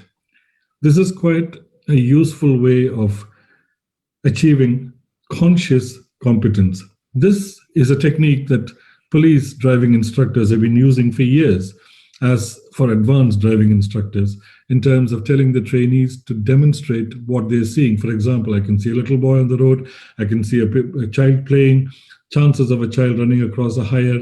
These are the things that is going through the thoughts of the driver as he's going speeding along, and therefore he's taking these things into consideration. This is quite useful in the context of laparoscopic surgery as well. You made good progress. Yeah, good. Yeah, so we started with sport positioning. We've positioned the omentum into the supracolic show me the compartment. omentum. Yeah, good. Look left more. Yeah, till we've got the transverse colon clear. Yeah. We've stacked the small bowel into the upper abdomen, and then we identified our right ureter, which you can see clearly here. One of the beauties of laparoscopic surgery is that training is so much easier from a laparoscope. It's different, but it actually allows you to train more effectively. We are able to have a situation where the operating surgeon and the trainer and the assistant and anybody else has got the same view. Whereas in a deep dark hole, it's very difficult, and it's very easy then for the trainer to do a left-handed driving. So when I have a senior trainee who's reaching a point of almost independent operating, as Mahmood is here, it's actually better that I don't scrub up. So at this stage, really all he needs is a bit of confidence. And the next step in his progress will be for me to be not here, but sat outside there, watching on a screen. Still watching, but not in front of him. So that will be the next stage before he is officially signed off. Anybody in this operating theatre, if they think that something is not quite right, is entitled to say, stop, where is whatever it is, duodenum or ureter or pancreas or whatever, and the surgeon is expected to stop and check. Eventually, as you can see from the slide here, at level 7, the trainee is no longer a trainee. He is now being trained to progress as a trainer to train other junior trainees. So it's time for me to get scrubbed up, because you're now going to become the trainer scrubbed up, aren't you? Yes. So I need to be the assistant on this side. Even if you've been involved with the operation from the start, you always reassess if you're going to change your position or what job you're going to be doing. So that's exactly what I'm going to do. So I've got 2 atraumatic graspers, namely Johans. So I'm just going to assess things. Make sure the surgical is in position, covering the ureter, and to start safely doing the lateral dissection. Yesterday we had a training list, so how do you think it went? Especially moved from one step. Attended courses on them, and it's nice to progress in those steps, and especially. Go in your opinion. I enjoyed it. I certainly felt the pressure. It's different. It's a different situation to be in. I hope you enjoyed the presentation about the way we have developed. So I hope you enjoyed that presentation. I'm just conscious of the time, because I know you've had some delays in the program. So I'll rush through the rest of this now. As you can see there, I think this is an important aspect of this in terms of being mindful of using the same operation procedure, same operation to be able to train multiple trainees, encourage role changes so that the junior trainee becomes the operator, the senior trainee becomes the trainer, and the senior trainer can become the assistant, etc., etc. So this role rotation offers immense opportunities for multiple trainees to benefit from the same procedure. Now we talk about post-op briefing, and without a shadow of doubt, all of you out there who are trainers in any description, regardless of whether it is a surgical specialty or whichever non-medical non-surgical specialties, we all know about the importance of briefing after the event. And what went well, what could have been better. This is standard things that we've been doing for years and years with a trainee, and where do you want to go next? However, I dare say not a lot of people do this bit. And this, in my view, is the vital but missing link. Get the trainee to assess the trainer to see what could the trainer have done better? What did the trainer do well? Because that's the only way. The whole purpose of the training exercise is not for my satisfaction. It is to serve the purpose of training the trainee. And therefore, if it is not for fulfilling that purpose, I need to change something that I'm doing. One of the other things that is very relevant to all of this is the whole purpose of training, as I was just saying, is to achieve competence. Now, how do you define competence? That is very tricky. And not only how do you define it, how do you demonstrate competence? Now, a few years ago, I got asked to give an interview, and this is the 2-minute clip from that interview, which I've got here. Traditionally, the way to look at learning curves has always been a question of, it's been a numbers game. You know, you can do 50 gallbladders and then you're competent, 50 colectomies and then you're competent, and so on. We've actually done some work on this and published on the subject as well. And we feel that because colorectal surgery is such a range of things, and there is very little common factors between a right hemicolectomy and a deep pelvic dissection in terms of the technical skills, in terms of the kind of even basic things like port positioning. And effectively, you need a combination of things to achieve proficiency. I mean, you can get proficient in right hemicolectomies after 50 right hemicolectomies, but that doesn't make you proficient to do an anterior resection. And equally, if you did 50 anterior resections and never a right hemicolectomy, doesn't automatically give you expertise. And there are a combination of things we need to look at in terms of defining competence. And it's a combination of the traditional parameters such as numbers, conversion rates, complications or problems that you create. The case mix, I think, is vitally important. As I said, a combination of multi-segmental resections or deep pelvic dissections, mobilizing the splenic flexure, and so on. Going back to the conversion rate, it's also quite important that the conversion rate on its own is meaningless, because you have to look at the total workload of that surgeon and see what percentage of that is being attempted laparoscopically, and then look at the conversion rate of that percentage.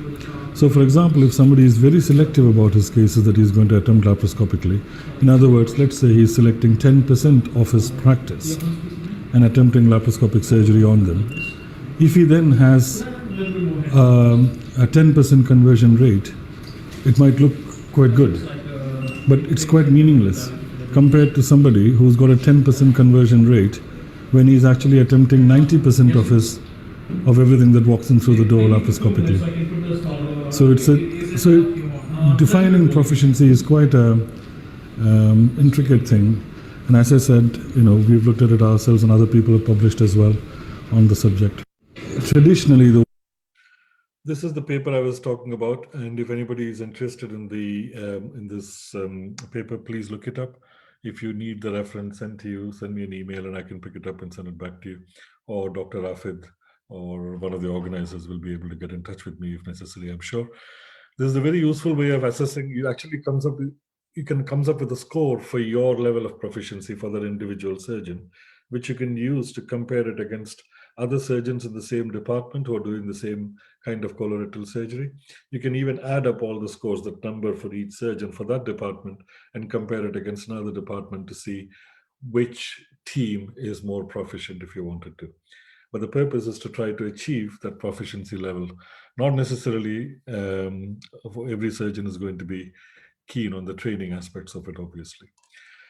So in summary, Dr. Rafid and colleagues here, thank you very much for listening to this. I've shared with you some of my thoughts on maximizing the training opportunities. And listed here are some of the things. You need a proficient trainer, committed trainees, you need the supportive team. Don't forget the anesthetists and the nursing team around you. And even the managers, they have to be willing to allow you to have the staffing required to be able to deliver a good quality training list. And every episode has got training potential. as I shown before about splitting the operation into steps works very well. Having a structured approach is key. And of course, the 3 R's. Go back to that. You can record every operation, review it, reflect on it in your own time. Incredibly valuable. In my department, we run loads of educational activities. We've had a track record of running, in fact, we created patient information DVDs and training DVDs for surgeons, and we have created apps in the past. And now, of course, we've got this interactive online streaming website, the colorectaleducation.com website here. We routinely produce hundreds of publications and presentations, and local meetings, international conferences, etc., etc. And of course, we even do a lot of projects on public awareness. We run loads of courses and workshops, all of which are either free or heavily discounted. And of course, now we've taken all of that across online. And the next one that's coming up is an advanced laparoscopic colorectal course in just over a week's time, 2 weeks' time. Please do register through. There is a short 30-second video clip here, which will give you the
Thank you all for your patience, and I'm sorry if there were any technical issues with my presentation. I've tried to minimize them as much as possible, but with any of these online technical issues are always a risk.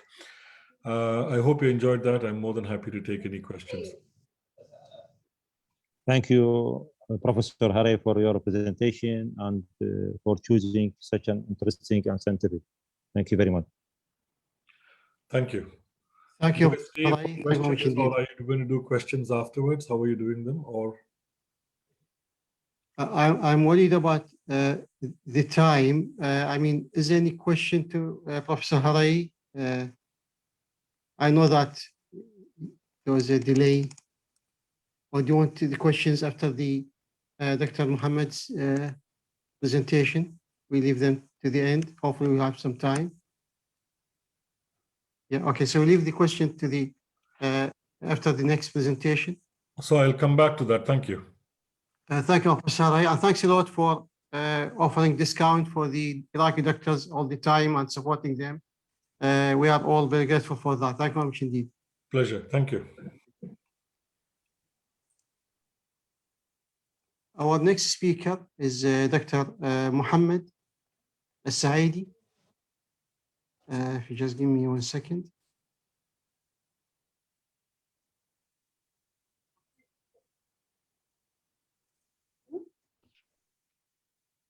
Dr. Mohammed Al-Saidi, he is Iraqi doctor, of course. He got the Iraqi board in general surgery in 1995, and he got the Iraq board subspecialty in the GIT in 2011. He's a consultant GIT and bariatric surgeon, and he's the manager of GIT and Laparoscopic department at Al-Kindi Teaching Hospital in Baghdad. عضو الهيئة الإدارية لجمعية جراحة الأورام العراقية. Dr. Mohammed, the mic is yours now. If you want to share your screen, thank you. شكرا دكتور رافد، شكرا جزيلا جنابكم وللجمعية العراقية لبريطانيا لتحت هذه الفرصة التحدث. Starting my talk about CI stomach. Starting from overview of this carcinoma, it is a worldwide. It's about 1 million new cases per year, with about Do you want to share the screen, 7,038 Dr. cases. Mohammed?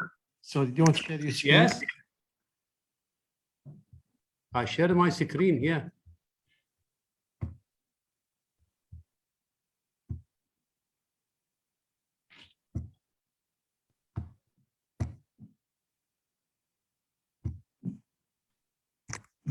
Okay now? No, not yet. If you do it again, like, yeah, it's coming now. It's coming now. Okay, thank you. Thank you. It's carcinoma of the stomach, fourth most common incident cancer, and it is the second most common cause of cancer death. Fortunately, the incidence of this cancer decreasing nowadays.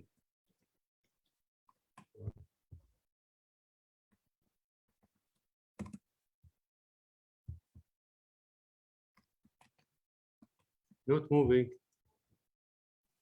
Click on it and then enter.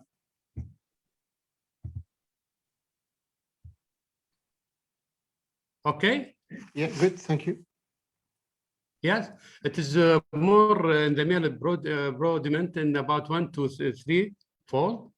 Factor in increasing the risk of gastric cancer, like family history or diet, which is high in the nitrate and salt and fat, familial polyposis, gastric adenoma, hereditary non-polyposis colorectal cancer, which about 10% of those patients will have gastric cancer. Helicobacter pylori infection, which is now become the most common cause and disposing factor for the carcinoma, atrophic gastritis and intestinal metaplasia and dysplasia. A previous gastrectomy or gastrogenostomy for after 10 years after surgery, the patient may have this type of tumor. Tobacco use and Meniere's disease, which about 5 to 10% will get this tumor. Factor which decreasing the risk for gastric cancer, including aspirin or diet, which is high fresh fruit and vegetable intake, and vitamin C also decreasing this tumor. While pre-malignant condition of the stomach, like a polyp, like adenopolyp, can lead to carcinoma, hyperplastic polyp, familial adenomatous polyposis, FAP, high prevalence of gastric adenomatous polyp, about 50%, and are 10 times more likely to develop adenocarcinoma. Atrophic gastritis due to Helicobacter is the most common precursor for gastric cancer. Gastric remnant also, more than 10 years, I said before. Other pre-malignant state, up to 10% of gastric cancer cases appear to run in family, which is first degree relative of patients with gastric cancer have a risk and increases about 2 to 3 fold. Usually the patient with gastric carcinoma presented late because the early sign and symptom and complaint usually non-specific, like dyspepsia, multiple gastric pain, nausea, loss of appetite, sudden intolerance to certain food. With the progression of the tumor, the patient presented late, like emesis or abdominal pain, or mouth odor, or gastric obstruction, weight loss, indigestion, or complication of the tumor, like bleeding and so on. While on examination of the patient will have a lymphadenopathy, supraclavicle or periumbilical, or axillary lymph node, or papal tumor, or ascites, or palpable liver, or occult gastrointestinal bleeding, or anemia. Or the patient have paraneoplastic symptom, which is rare and non-specific, like acanthosis nigricans or diffuse seborrheic keratosis. If we see this picture, and see the topography of gastric cancer, the most common site for developed gastric cancer is this area with pyloric area, and the lesser curvature, the next site of carcinoma, and the cardia and the body and the fundus form about 10%, and the last 2 to 3% from the greater form in the greater curvature. There is a theory talking about gastric cancer. They said there's 2 types of tumor. It's one type, proximal gastric cancer, and the second is distal gastric cancer, which are the observation of the patient. The proximal, which include in the GA junction or tumor in the cardia, were characterized by rapidly increasing the incidence in the West and increasing the incidence.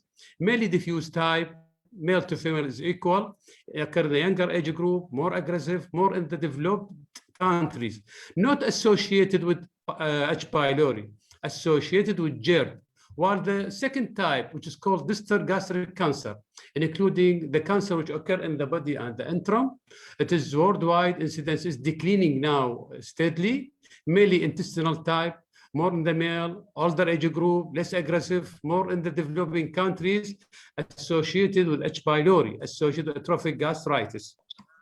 Now come to the pathology of the gastric cancer. Macroscopic Borman's classification have four types. Type 1 is called exophytic. This type.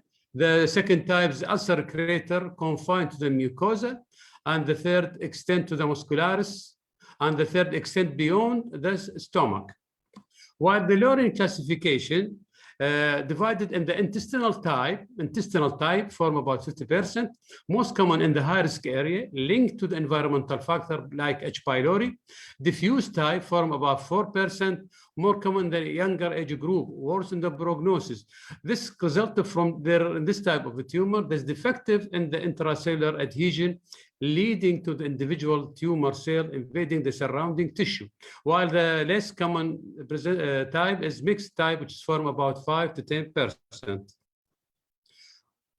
The pathogenesis or carcinogenesis of the gastric cancer started from simple gastritis and then passed to intestinal metaplasia and then progressed to low-grade dysplasia, then passed to high-grade dysplasia and changed to the intramucosal cancer, and the last go to the invasive cancer. Usually in the 40 steps of this tumor, the patient have no alarming sign or there is symptom of this non-specific. While the term called early gastric cancer involving this step, low-grade dysplasia or high-grade dysplasia and the intramucosal. Now come to the staging of the disease. The staging of this is very important, which is to give a specific treatment and show the prognosis of this tumor. Depending on staging, depending on the TNM system. A T means the depth of the tumor in the stomach wall or invading the nearby tissue, and N refer to the lymph node, while M to the metastasis away from the stomach. T1A involves the mucosa, T1B submucosa, T2 muscularis propria, while T3 into cirrhosis adventitia. T4 is infiltration of the other organ. While in the end staging of the stomach, usually the lymph node of the stomach arranged in the station, and this how if each station has its own number. كل وحدة من الليمف node لها رقم خاص بها. This arranged in the perigastric zone or in the along the blood vessel arising from the celiac blood vessel and or away like aorta or the thoracic or to the supraclavicular. NO, no lymph node found, while N1 metastasis to the 1 to 2 regional lymph node, while N2 metastasized in 3 to 6 regional lymph node, while N3A metastasized in 7 to 15 regional lymph node, N3B metastasized in more than 15 regional lymph node. And this is very important. This type, it means there is a metastasis, go to the stage M, which is involvement lymph node more than 12 and onward, or metastasized to distant organ like liver, brain, bone, or there is a mental deposit or positive peritoneal cytology.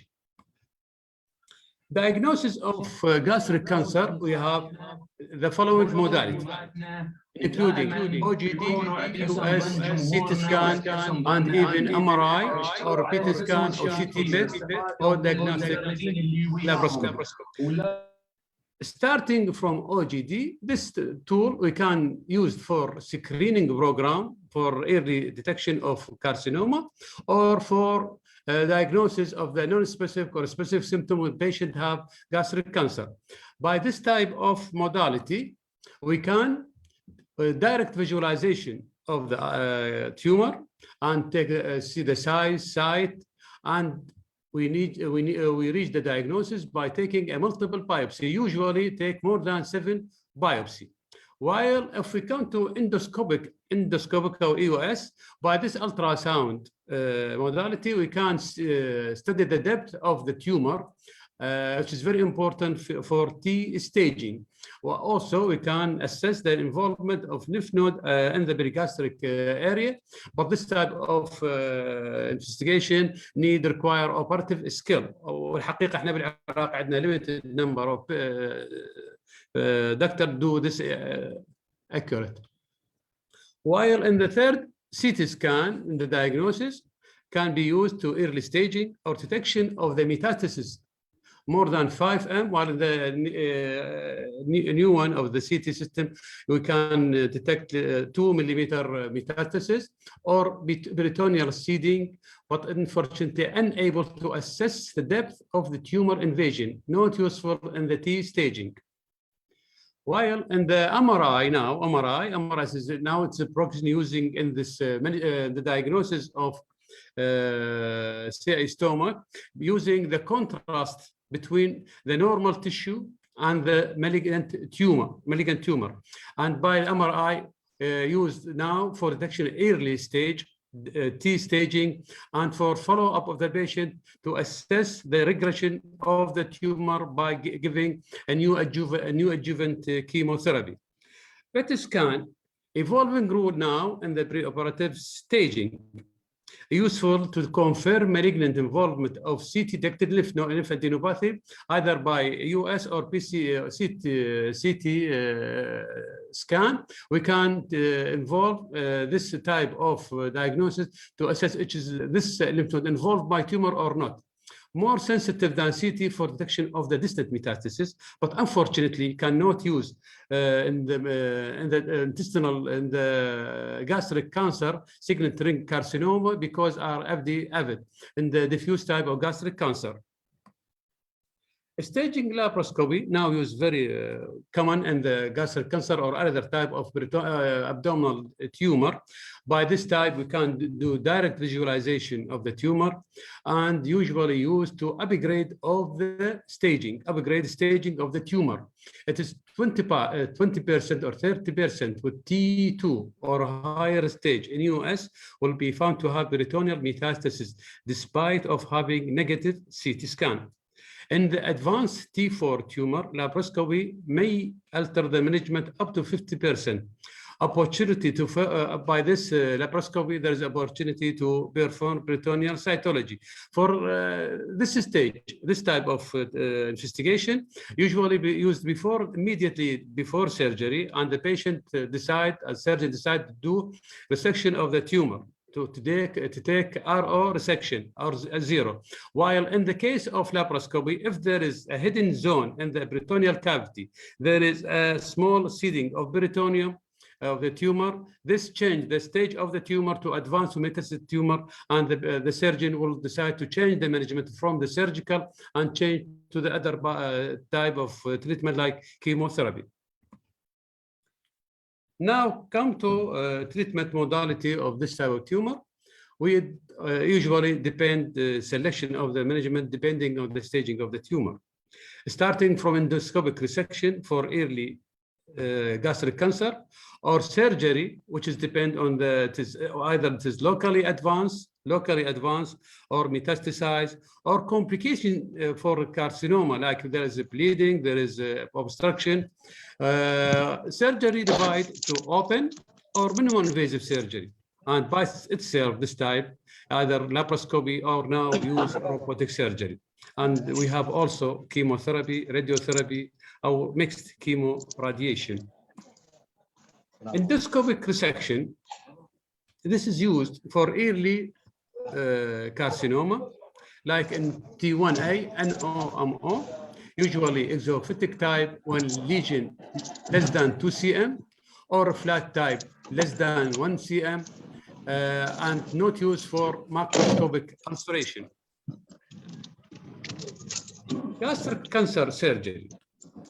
We come to this type of surgery, we have to think about four things, like the extent of gastric resection, which is called R, or extent of lymph node dissection, which is called D, or type of reconstruction after resection of the stomach. And we have to think about what happened post-surgery, which is called post-gastrectomy syndrome. The residual tumor after resection classified according which happened, which is the remnant of the tissue after surgery. If there is R0, when there is after resection, there is no residual microscopic residual tumor. And this type of resection potentially curative. While if there is microscopic residual tumor, this means at the resected margin, this is called R1 resection. While R2 resection, there is a visible tumor, and usually R1 and R2, it is a palliative resection. What type of surgery done for the patient? The selection of the patient, selection of surgery for certain patient depend on the safe distance between the upper margin of the tumor and the gastroesophageal junction. If it is in the intestinal type more than 5 cm, or in the diffuse type more than 8 cm, we have to proceed for resection subtotal gastrectomy. And this subtotal gastrectomy, reconstruction of this remnant stomach, reconstruction either by gastrolumpectomy or Roux-en-Y gastrogenostomy. It is better to do Roux-en-Y gastrogenostomy to prevent reflux with its complication. While in case there is no safe distance between the tumor and the gastroesophageal junction, there is no rule for subtotal gastrectomy. The only option for the patient is to do total gastrectomy, and the only reconstruction is esophagogenostomy, either by end-to-end or end-to-side. Now come to the importance of lymph node dissection, and this is called D1, D2, D3. Usually, the lymph node in the stomach, lymphatic drainage of stomach arranged in the station of lymph node. Each station has its own number. كل وحدة لها رقم معين, starting from lesser curvature and greater curvature, and this is called perigastric lymph node. Dissection of this lymph node, removal of this with the sample of the stomach, called D1 dissection. D1 dissection. While if we remove the lymph node along the blood vessel arising from the celiac trunk, like left and right gastric or hepatic or pancreatic or splenic, this is called D-dissection. D-dissection.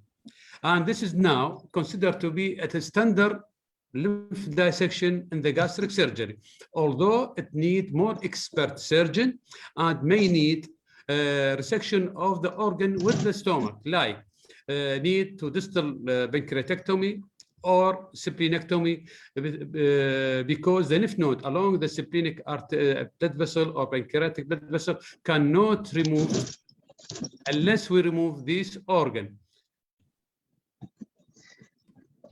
Now, which type of surgery used? Either minimal invasive surgery or open surgery.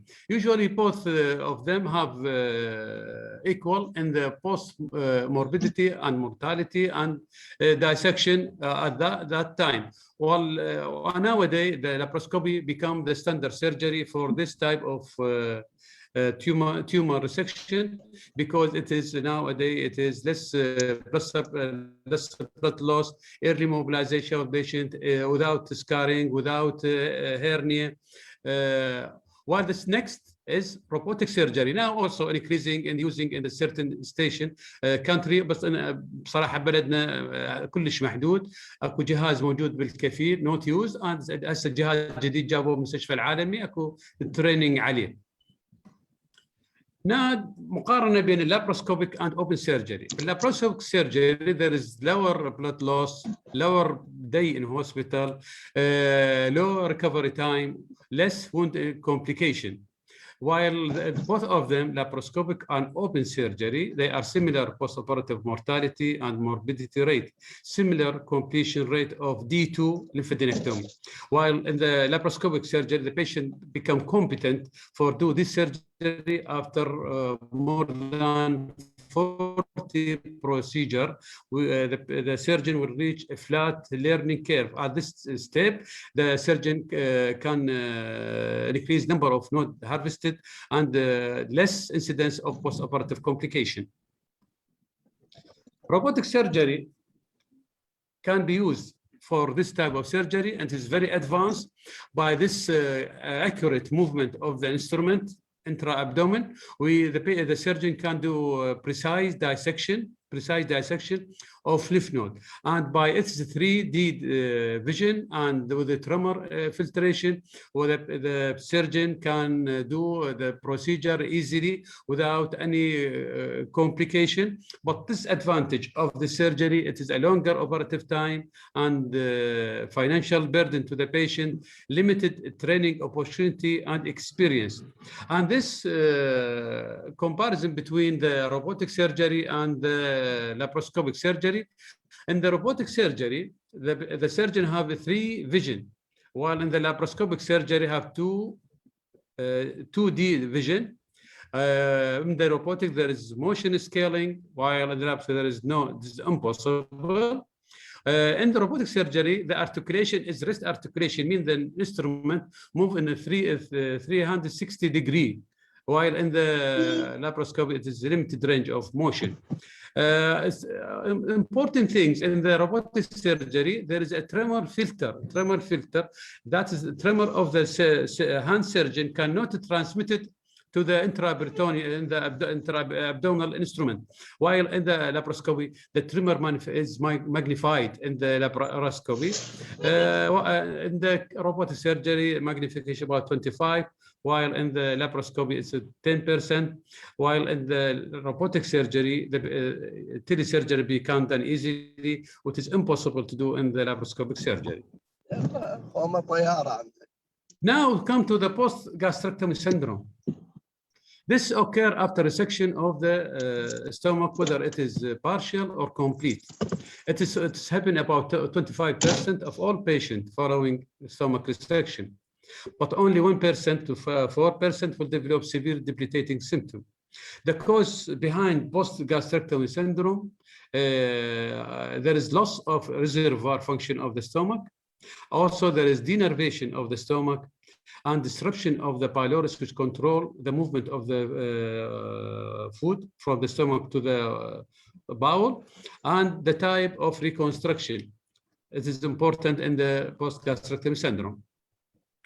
Post-gastrectomy syndrome, either the patient presented with anemia resulting from loss of iron or less absorption of iron and B12 deficiency, or vitamin D and calcium deficiency because loss of acidity, and the patient may have weight loss. Dumping syndrome, as many as 25% experience some symptom. 1 to 2% will have debilitating symptom. This resulting from loss of pyloric regulation and receptive relaxation, leading to rapid emptying of the content into small bowel. And there is also post-gastrectomy syndrome. It's a viral reflex gastritis, which occur late 1 year after operation. Chemotherapy, now it is used either selection for T2, individual decision, or after, in the case of T3, T4A, recommended. In the case now, talk about this combination between the surgery and chemotherapy. HIPIC procedure, when the tumor is unresectable, and there is residual tumor, or the patient the surgeon do surgery and remove the tumor, but there is peritoneal seedling. We now we give hyperthermic intraperitoneal chemotherapy by this modality. A temperature of 42 degrees for 90 minutes and 2 cycles after cytoreduction surgery to the tumor. And usually this tumor limited to the abdominal cavity, no metastasis away from the abdominal cavity. By this technique, allow for high dose of chemotherapy within the abdominal cavity, minimize chemotherapy exposure and side effect, improve chemotherapy susceptibility of cancer cell. By this picture, this type, after do either the surgery, whether it is laparoscopic or open surgery, and we do cytoreduction of the tumor, or there is a seedling of the tumor, introduction of sensor of temperature intraperitoneal, and this type of tube inserted intraperitoneal by certain machine, inserted of the fluid, and other remove of the fluid with chemical or cytotoxic drugs. And this type of HIPIC procedure can be used for colorectal cancer or appendicular cancer or stomach cancer or peritoneal cancer. Now, overview of treatment of TNM staging. In case of T1 and OMO, which is called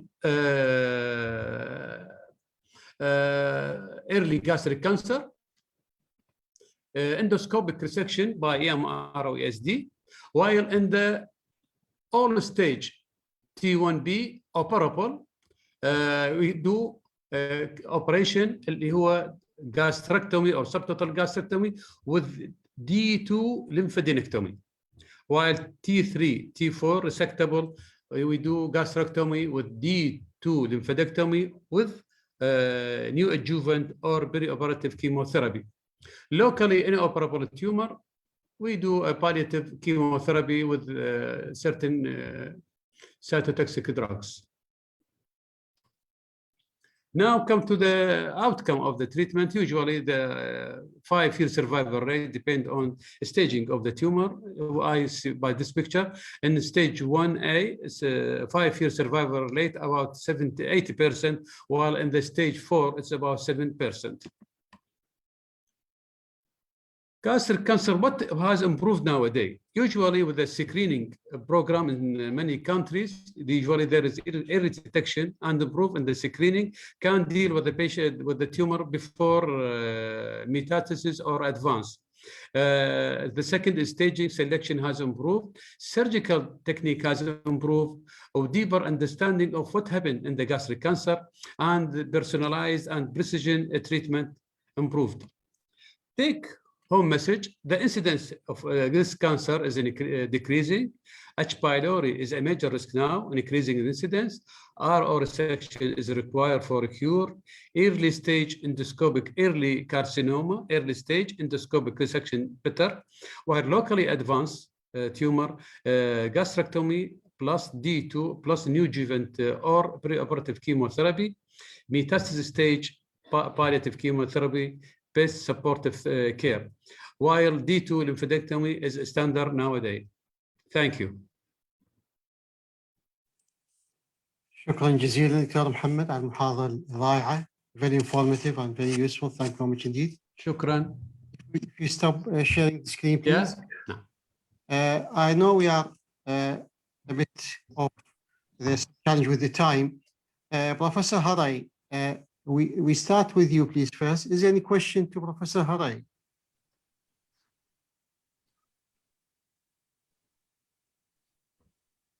No? Can I? Dr. Zaid? Yeah. Professor, hi, thank you very much. Very interesting lecture. I enjoyed it really very much. I would like first to visit you and introduce me to the courses that you've got, because we've been running some laparoscopic liver resection courses as well in Southampton, but there are some difficulties, and some of them logistics may be quite low, and I would like to benefit from your experience, really. Thank you very much. Oh, that would be a pleasure. I mean, in fact, I did send you a message on the chat line I enjoyed your talk on the liver resections as well. It's because obviously a lot of our patients we send off to people like yourself get sorted out. As far as the courses and things are concerned, do you mean the current online versions that we are running, or the ones that we used to run pre-COVID? Well, probably pre-COVID, because we eventually we will be coming back to the actual courses. So yeah, I would like to plan it for pre-COVID. Yeah. Well, as far as the pre-COVID, the format was for the technical courses, like the laparoscopic courses, for example, I used to run it as a masterclass. I used to do live operating in my operation theater, and we had the company that we work with is they're specialists in medical media, digital media is that's their line of business. So we get them to do a live link to the auditorium. Our lecture theater classrooms are in a different part of the building, and we used to have the auditorium with the delegates, with live link, with two-way communication, and I would have one or two other experienced, sometimes 4 or 5 experienced faculty in the auditorium as well to keep the discussions going. But that's obviously been limited, which is why all our courses now, for example, this masterclass I'm running now in 2 weeks' time is entirely all recorded material from previous operations.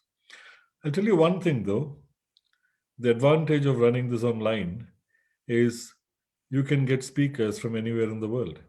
Yeah. I have, it doesn't cost me as the organizer, even if, if, for example, if I had to come to give this lecture somewhere, and if I had to come to give this lecture in Southampton and you were organizing this lecture, it would have cost you, not even if I don't charge for my time, at least you have to pay for travel expenses, you have to put overnight accommodation, some hospitality, food, drink. And if you're inviting speakers from abroad, it becomes very expensive. Whereas now I've got speakers from the USFA, from India, from every part of the UK speaking at my conference in 2 weeks' time at no cost. So there are some positive things to be said for this wretched COVID pandemic. Very few positive things, but this might be one of them. Great. I'll drop you an email. We'll have a discussion as well. Please Thank do. you very much. Thank you. Thank you. Thank you. Any other question to Professor Harai? No? May I just use this opportunity to thank you again, Dr. Rafid, and the rest of the organizers. It's always been a privilege and a pleasure to be involved with the various courses and conferences, including the one I came and gave a lecture to a couple of years ago in your meeting in London. Thank you very much for inviting me. Thank you, Professor. It's always a pleasure having you with us, and I hope we can see you again in the near future. Thank you very much indeed. Good night. Thank you. Thank you. I think we go back now. We have the first session. We didn't have time to ask questions, and I know that Mr. Zaid Hamad is still with us, and also Dr. Saleh is still with us. I don't know if Dr. Tahsin with us. That's good. I don't know if Dr. Khalid is not with us. I cannot see his name. I mean, do you want to take any questions for Dr. Zaid and Dr. Saleh? Dr. Tahsin? Thank you very much. Dr. Zaid was actually very informative in his presentation. Unfortunately, for hepatocellular, for example, hepatocellular carcinoma in Iraq, always the scenarios that those patients are coming in a very late stage. We witnessed a lot of patients who got metastatic hepatocellular carcinoma to a pleural fluid. This was done actually through a pleural fluid cytology. Now, with time, with the advancement in targeted therapy and the tyrosine kinase inhibitors, we were actually doing a lot of things for those patients. However, their performance status was the worst among those patients who came, for example, with liver secondary. So unfortunately, in Iraq, we don't have the facility to treat those patients or even to detect those patients as early as possible before coming into cirrhosis and then hepatocellular carcinoma in the very advanced stage. Now, what do you think of doing, for example, a program for the Iraqi patients who are having hepatitis C and B virus in order to detect early hepatocellular carcinoma before they are presenting to us in a very advanced stage. Shukran. Thank you very much, Doctor. Actually, the problem with this is why I told Dr. Rafid and Dr. Mayed I wasn't going to talk about hepatocellular carcinoma. The reason is, number one, hepatocellular carcinoma is mostly happening in people with cirrhosis.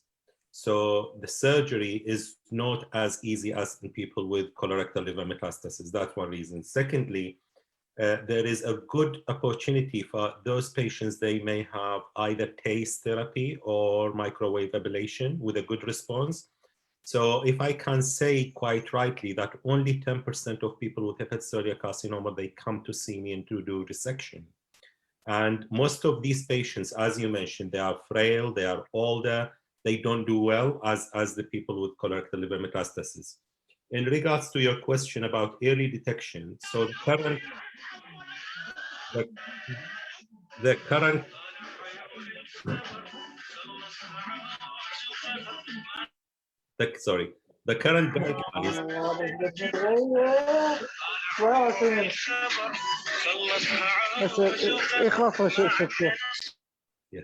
The current guidelines in the UK for early detection of hepatocellular carcinoma are only for those high-risk groups. So it is not a mass population screening program. And the reason is that the risk of hepatocellular carcinoma in the UK is not massive. There are only 6,000 cases per year in the UK.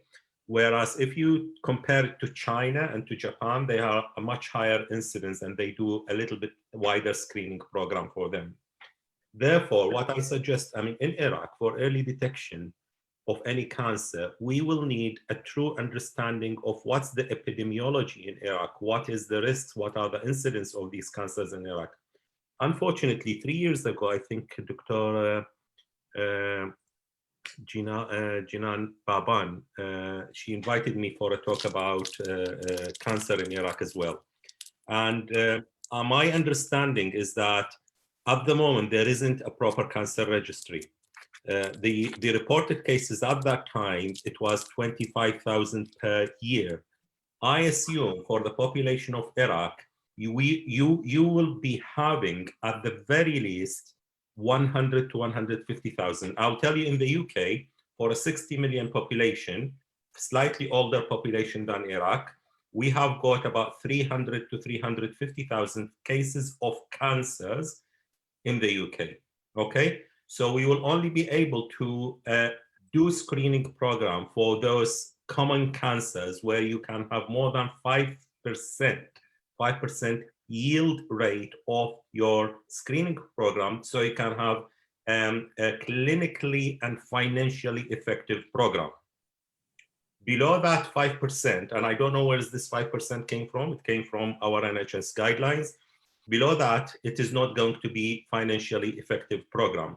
My suggestion for people in Iraq is to start, for liver cancer particularly, primary liver cancer, you start with people with liver cirrhosis who are known to have liver cirrhosis, for people who are known to have hepatitis C and B, to have a 6-monthly ultrasound scan. I think that's the best and easiest and cheapest program for them. We do as well alpha-fetoprotein with each visit for them. And if we find the alpha-fetoprotein is elevated or any ultrasound detected lesion, then we will go to CT scan and MRI scan. We can't talk a lot about early detection. I'll leave it, and now Dr. Rafid started now to look. But yeah, early detection is a very, very wide subject. And we have got now starting program recently on pancreatic cancer early detection with some novel markers with the support from Cancer Research UK. But if you would like to talk about early detection, I'll be very grateful. We can have a chat over the phone and then we can talk a lot about it. شكرا دكتور زيد. أي سؤال إلى دكتور صالح بالنسبة لبريست early detection or screening؟ نعم دكتور زيد تفضل. Dr. Saleh, thank you very much. It was very interesting talk. One of the things with the, I know what you all mentioned about the cancer detection in families and considered as stigma or that. It's difficult, and I agree with you, it's difficult, but we need to put starting point. And I believe you may agree or may not agree. The starting point in Iraq needs to be the TV media. TV media is very important. Instead, أحسن من ما هاي اللقاءات السياسية اللي موجودة. We can have some adverts, 5 minutes adverts to educate people. What does it mean? What is the difference? Yes, female being treated with early cancer and female TABET with later breast cancer. That's one thing. And the other thing, don't ignore the effect of الشيوخ والواعظين. We can educate them to use them actually in our benefit. We can ask them to deliver this message to the people, because they listen to them better than they listen to us. Yes, I agree with you. We will do our best inshallah. Inshallah. بس العفو دكتور رافد. نعم دكتور رافد. ممكن الان يعني الدور لك اذا تحب. اي احنا العفو الدكتور محمد السعيد ايضا. اي نعم بس العفو. احنا بالنسبه لموضوع البريست كانسر مثل ما تفضل الاستاذ خالد، موضوع كلش يعني متشعب، وموضوع يعني يراد حقيقه في سيشن بوحده. احنا حقيقه بال 2010 بدينا اول حمله مال سكريننج بالبريست كانسر العراق. ويانا كان استاذه ندى علوان واستاذه نعام عزيز. بدينا بهاي الحمله بالموظفات مالتنا، بالمرافقات مال الموجودين داخل المجمع مدينه الطب، بالموظفات مال كليه الطب، موظفات الدوائر، اي وحده فوق ال 40 سنه تسوي فحص مال الماموغرام سكريننج. خصصنا جهاز بوقتها خاص فقط للسكريننج، وجهاز خاص للحالات المرضيه. فجمعنا بذاك الوقت حوالي 1750 فحص سوينا. تقريبا 117 حاله بريس ماس يعني ديتكتد باي سكرين، ومن هذول تروكت بايبسي تقريبا 67 حاله طلعت سي اي. الحقيقه كانت هاي اول حمله يعني سكرين، وبعدين يعني ظروف البلد وظروف هذا يعني ما قدرنا نكمل الصراحه وقتها. بس ان شاء الله احنا عندنا في سيشن خاص بهذا الموضوع، نقدر ويا الاساتذه الموجودين هنا عندنا يعني الجمعيه العراقيه لجراحه الاورام، ويا جمعيه الجراحين العراقيه، ويا جمعيه الاورام السريريه، ويا حضراتكم في ايرلندا. ان شاء الله نسوي لنا سيشن خاص فقط للبريست. شكرا لكم. دكتور عقيل، احنا مستعدين كجمعيه طبيه عراقيه في بريطانيا وايرلندا انه الاخوه الموجودين مع جنابكم وحضراتكم ونجلس جلسه حواريه ونشوف شو اللي ممكن نبتعد عن جو المحاضرات يعني التقليدي. نعم ونحكي الشيء اللي احنا بداخلنا، والشغلات اللي حقيقه المعوقات اللي يعني واجهناها بهذا الموضوع. وان شاء الله تكون تجربه حلوه نقدر نعممها على كل الاقسام وكل المحافظات ان شاء الله. شكرا جزيلا. اي سؤال الى دكتور محمد السعيدي؟ اكو احد الاخوات والاخوان الميكروفون مفتوح، رجاء نسمع اصوات يعني ما نسمع زين. اي سؤال دكتور محمد السعيدي؟ احنا عندنا 3 رافعين اياديهم، ممكن نبدي بيهم. نبدي بدكتور زهير كمال، كان رافع ايده من زمن طويل. اذا سؤال يعني قصير ان شاء الله دكتور زهير.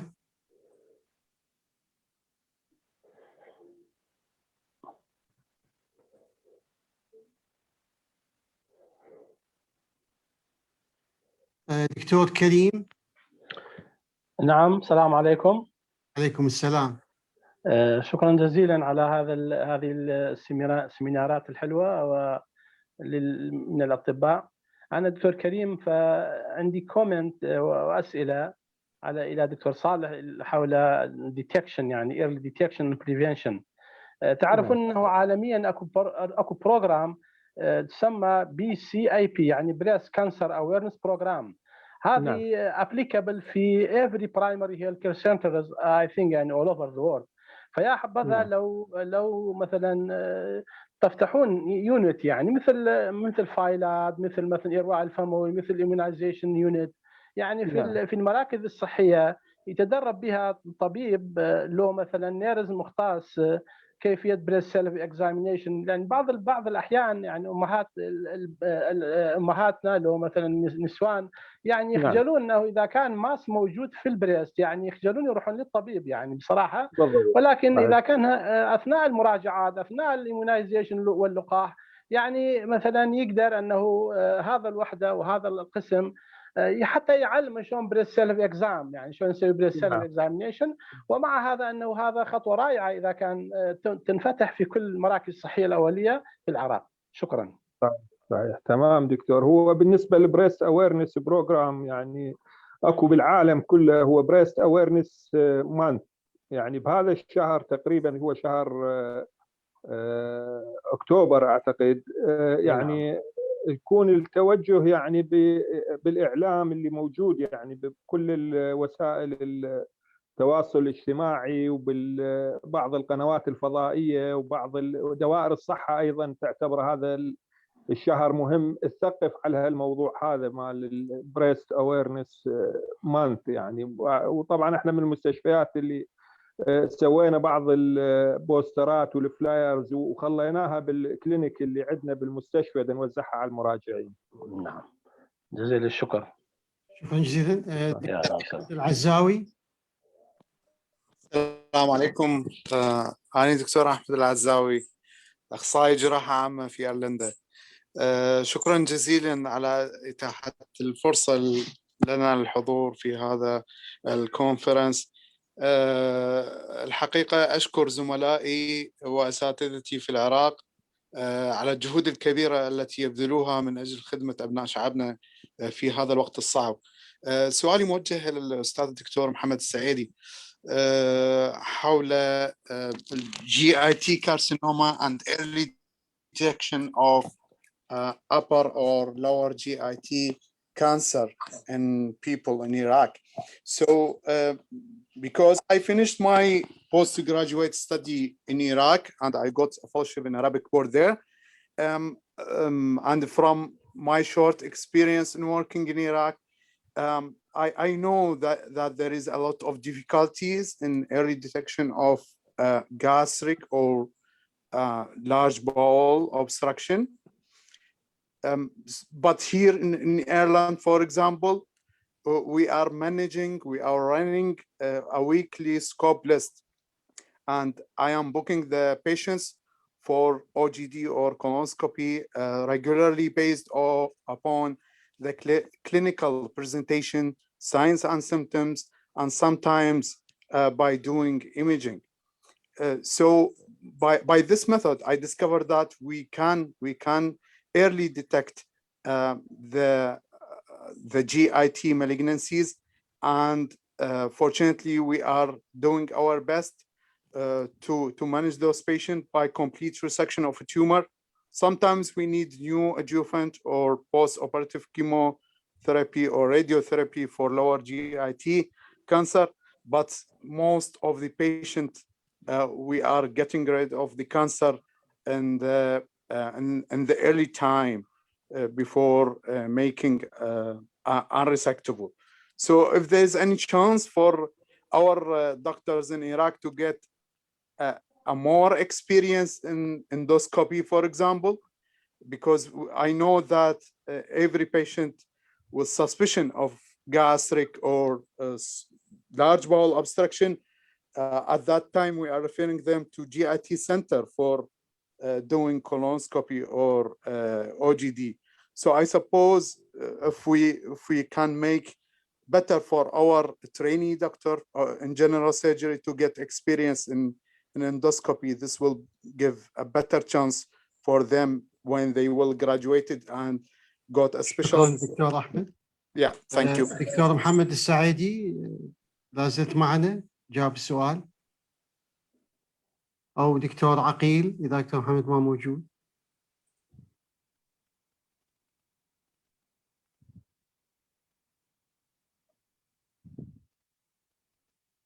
نعم أعتقد يمكن دكتور تحسين يشاركني رأي أنه هي شغلة الإيرلي ديتكشن والسكرينينج بالعراق هي المشكلة الأولى.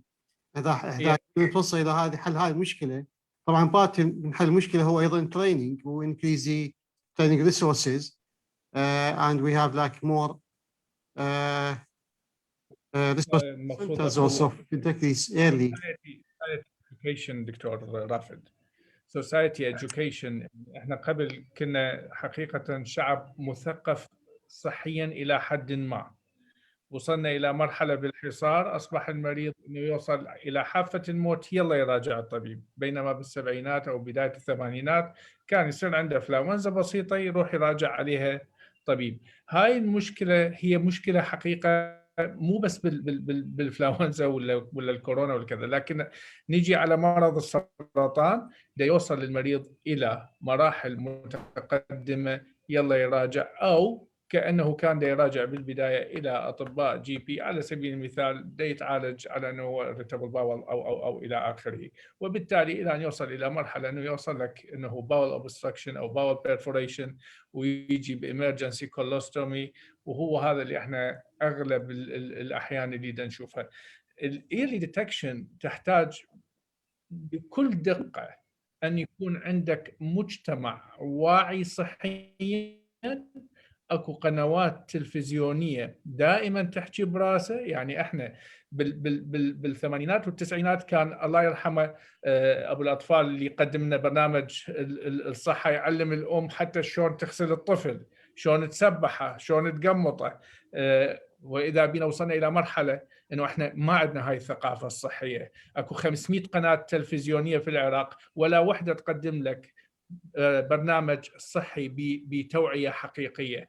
كل ما يتم تقديمه هو عملية انتقاص من الخدمات الطبية المقدمة، وكأنما الطبيب هو المسؤول عن توفير هذه الخدمة الطبية إلى البشر، ولا كأنما أنه أكو وزارة هي اللي مسؤولة عن توفير هذه الخدمات وهكذا.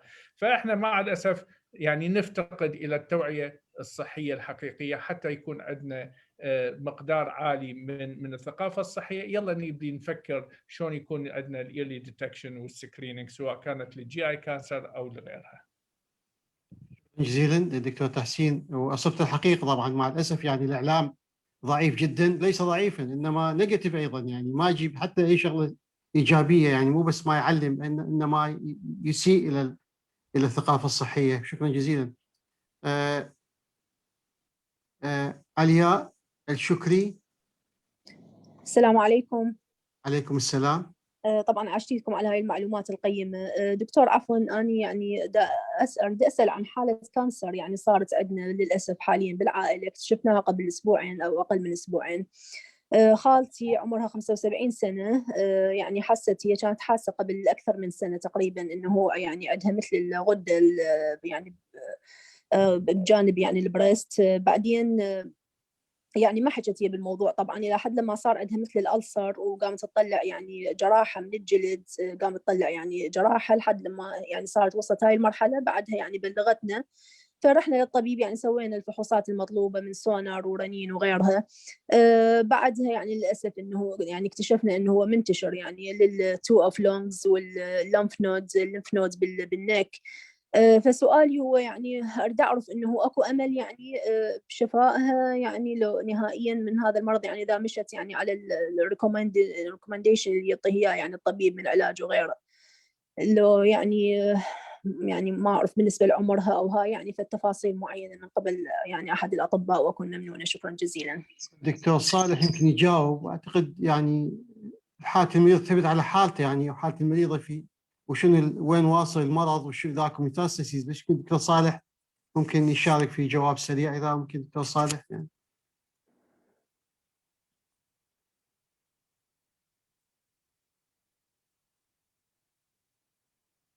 اعتقد هذا السؤال صعب جواب بدون معرفة الحالة الصحية للمريض، واذا اكو امراض اخرى معه، وايضا المرض how advanced is the illness يعني. طبعا فأنا آسف سماح هاي الأخبار، نتمنى لها الشفاء إن شاء الله التام والعاجل، لكن يمكن تواصلين مع أحد الجراحين الإخوان في العراقيين كلهم عندهم خبرة جيدة.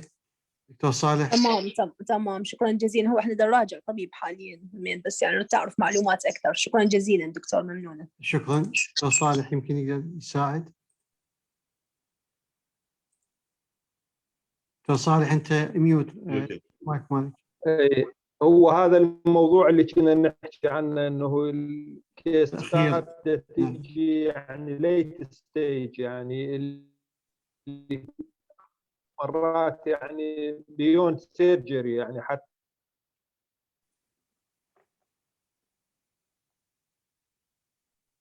اعتقد اللاين، اعتقد الواي فاي ضعيف. نعم. اكو جواب بسيط دكتور اذا تسمح لي. نعم. هو حتى إذا كان العمر متقدم، وحتى اذا كان البيشنت عنده خلينا نقول لانج ميتاستاسيس او ليفر ميتاستاسيس او بون ميتاستاسيس، احنا الايم اوف تريتمنت بالميتاستاتيك سيتنج هو باليشن، هو to obtain as better as quality of life. فلذلك البالياتيف كيموثيرابي واحدة من الاوبشنز اللي ممكن ان نتخفف عن هذه المريضة، وممكن انه طبعا في بعض الاحيان كلش يستجيبون. وفي حال كانت انه الهرمونال ريسبتورز مالتها بوزيتيف، الاستروجين ريسبتور، البروجسترون ريسبتور بوزيتيف، وشي is not candidate to receive chemotherapy, then we can give it a simple try by hormonal treatment alone. So this is a very important issue، يعني فقط انه للتعريف عن الحالة اللي تتكلم عنها الاخت. صحيح جدا. يعني هو طبعا اكمل الكلام انه تمام دكتور موجوده. نعم. والمهم تمام دكتور، احنا يعني اعطينا العينه مال يعني سحبوا لها يعني بايوبسي وهاي، فيعني وديناها للمختبر، بس يعني ما حدد لحد الان العلاج الهرموني او لا، بس هو ادفايز يعني بالعلاج، يعني انه يسوي تحليل اخر يعني يبين استجابه العلاج الهرموني او لا. فاحنا منتظرين النتيجه يعني، وعلى اساسها بعدين يعني الطبيب يقرر. يعني العلاج الهرموني يعني مفيد ان شاء الله، يعني نوعا ما افضل من يعني الكيموثيرابي. تعتمد على رؤيه الطبيب المعالج، ما حد يقدر هذا وذاك. تمام، شكرا جزيلا دكتور. معانا الدكتوره هديل، كانت تحب تشارك في المؤتمر هذا في الكونفرنس. ما اعرف هديل عندك اي مداخله دكتوره هديل؟ شكرا جزيلا على حضورك معنا. شكرا جزيلا استاذ على يعني هذا الويبينار الرائع. حقيقة هو الموضوع يعني انه جراحة السرطان بين الواقع وبين يعني بين الواقع وبين الحاضر. يعني الحمد لله والشكر، انا يعني داخله فيلد الجراحة من كنت بقيمة دورية، فتقريبا انه دا اشوف انه البروجرس اللي دا يصير بالجراحة، وخاصة جراحة الاورام وجراحة السرطانات. بس العفو، الصوت واضح؟ نعم صوت واضح، تفضلي. دا أشوف يعني خلال هاي العشر سنين أو الأكثر من 10 سنين الماضية، لا يعني الوضع اختلف بالبلد. خبرات جديدة دا تجي، تقنيات جديدة دا تجي، تقبل المرضى للعلاج داخل البلد تغير. قبل كان أي واحد يفكر إنه هو يروح للهند، يروح لتركيا، يروح لأي دولة حسب إمكانيته المادية طبعاً. هسه جراحات دا تصير داخل البلد، وهذا طبعاً هو جزء من كان يعني حلم بالنسبة لنا إحنا كجراحين، نقدم خدمة للمواطنين، نقدم عمليات متميزة وأدفانس. الجراحة الناظورية تطورت بالبلد، جراحة الأورام هسه صارت إنه تحت يعني مظلة السب سبيشاليتي، تحت مظلة الجمعيات، جمعية جراحة الأورام والمجلس العربي لجراحة الأورام والمجلس العراقي لجراحة الأورام. فيعني هو جزء من حلم بدأ يتحقق، ونسعى أنه